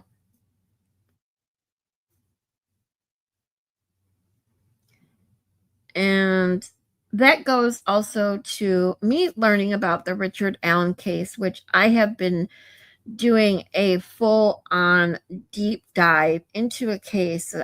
I don't think I've ever truly done this type of deep dive before. So it's nuts. The stuff that I've learned from watching Ray from Dallas go over this case, the stuff I've learned on my own, searching through articles and other videos, and watching some Andrea Burkhart and Defense Diaries. Every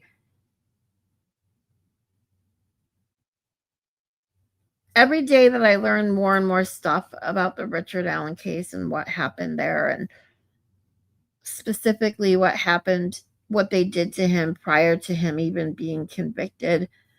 I do not know how this case isn't at least as big, if not way bigger, than Karen Reed. And I think that was one of the reasons that the Judge Goal, I think is his name, over there, did not allow cameras. They did not want the public's eye or eyes on this case.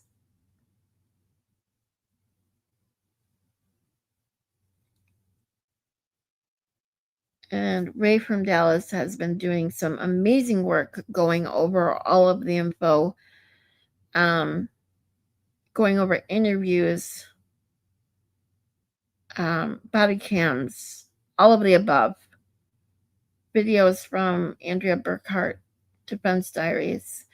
And I'm taking it all in from many, many sources. So those of you that have been, or might think they will be interested in learning more about the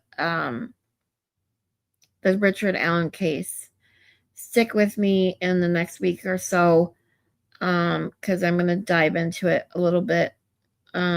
Specifically want to show you guys some information about what solitary confinement can do to a person, especially a healthy person's brain, to spread some awareness about it. I think Richard Allen needs 10 Turtle Boys right now. And just because of what happened and how he got convicted, how they got him to confess, what they did to him post-arrest, but prior to being convicted. It's insane. So, anyways, with that being said, I'm going to send you all off to the glare. I cannot yet automatically reroute you to the glare because I'm not monetized yet. I am still waiting on my appeal from the YouTube. Crossing my fingers, which is why I haven't had my party yet. So I'm waiting for that. But I love you guys. Thank you guys so much for hanging with me today. Yes, more laughs incoming at the Glare's house. Yes. Kasha says, I thought I knew everything there was to know about the Delphi case, and he's still finding out stuff I didn't know. Yeah. Like I said, I didn't really know much besides the basics. I knew about that some people thought he was innocent, some people thought he was guilty. I knew that the two girls, I knew that there was pictures of the guy that was following him. I knew that stuff. But one of the first things I learned about the case just prior to tuning into Ray and digging into anything I could find was the Odinism angle. And then right after that, learning about the cops as well in the city who know each other, who know the potential other suspects, family, friends, just like the McAlberts. It's insane. And then when I found out about the months and months and months, over a year in solitary confinement of someone who wasn't even convicted of a crime. Ugh.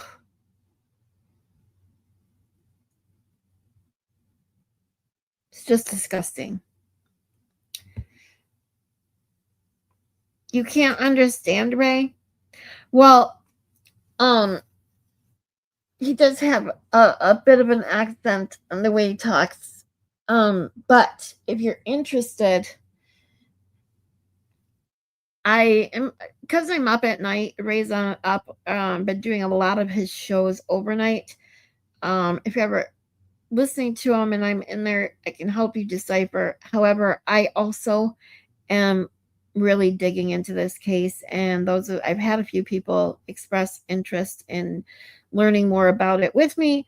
So I too am going to start going over some stuff and get up to speed and have some discussions about what happened in that case. So please join me as well if you can. Judge Gull is a woman. You know what? That I did know. Did I say he, she? Yes. I apologize. But yes, Judge Gull kicking out the FBI, not allowing cameras in the courtroom was, in my opinion, 100% like nothing to see here. We can't have this, in the public eye because they'll see all the crap that's going on. Scary, scary woman. I have no idea what she looks like. I ruined my portal. I need to look up this woman real quick. Let's look up her. Oh, Claire has got 9 minutes. Anyways, let's look up this woman because Claire's intro, I think Akasha is the one that told me that it's like 9 minutes long. It's insane. So we have a minute to check out this Judge Gull. Delphi. There we go. I just want to see what she looks like. Is that her right there? Can Ahmad drop the glare link in the chat, please? I will do that right now. Thank you, Shane, for letting me know. My mods took off on me. You know what? Hold on, Shane. Give me 2 seconds.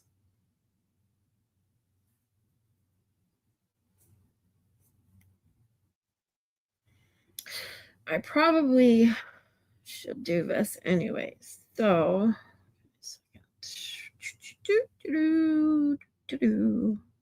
one moment, please.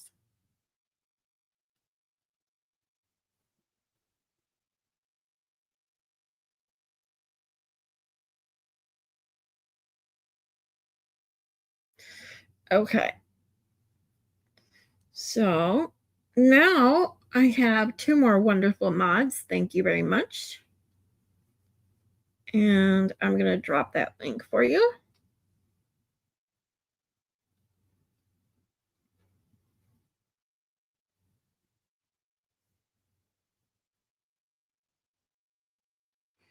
Okay, so this is the link to the actual petty that he has scheduled at 7 o'clock.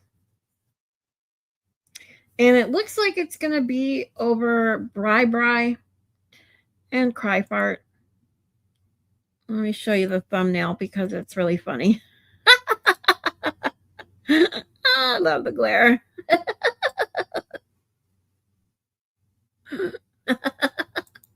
There's the thumbnail.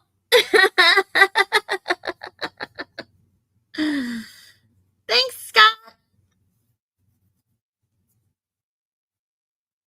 Oh, I dropped it in there. Mine didn't go through. Why is it?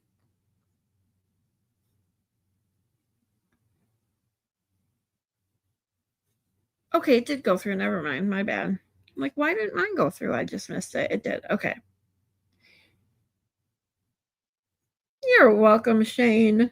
I just gave you a damn wrench. I gave you and Shane a damn wrench because you two are wonderful people. Akasha, you have been with me here for a long time. And Shane, I met in Tennessee and I need a couple extra wrenches about. So I appreciate you. You don't have to do anything special. Just, keep an eye out for a-holes in the chat. That's really it. So, I can't get over this.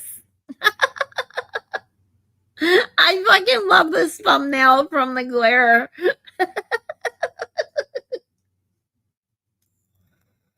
Hysterical. You're welcome, Shane. Thank you. And Scott has been a mod with me since the very beginning. He's an amazing mod. He always has my links. He's mods for so many channels, and how he does it, I have no idea. But he's awesome. So thank you, Scott, for always being here with me. All right, you guys, please go check out the glare. Click the link in the chat. Let's go have some laughs with Will the Glare. I love you guys. I'll see you all soon.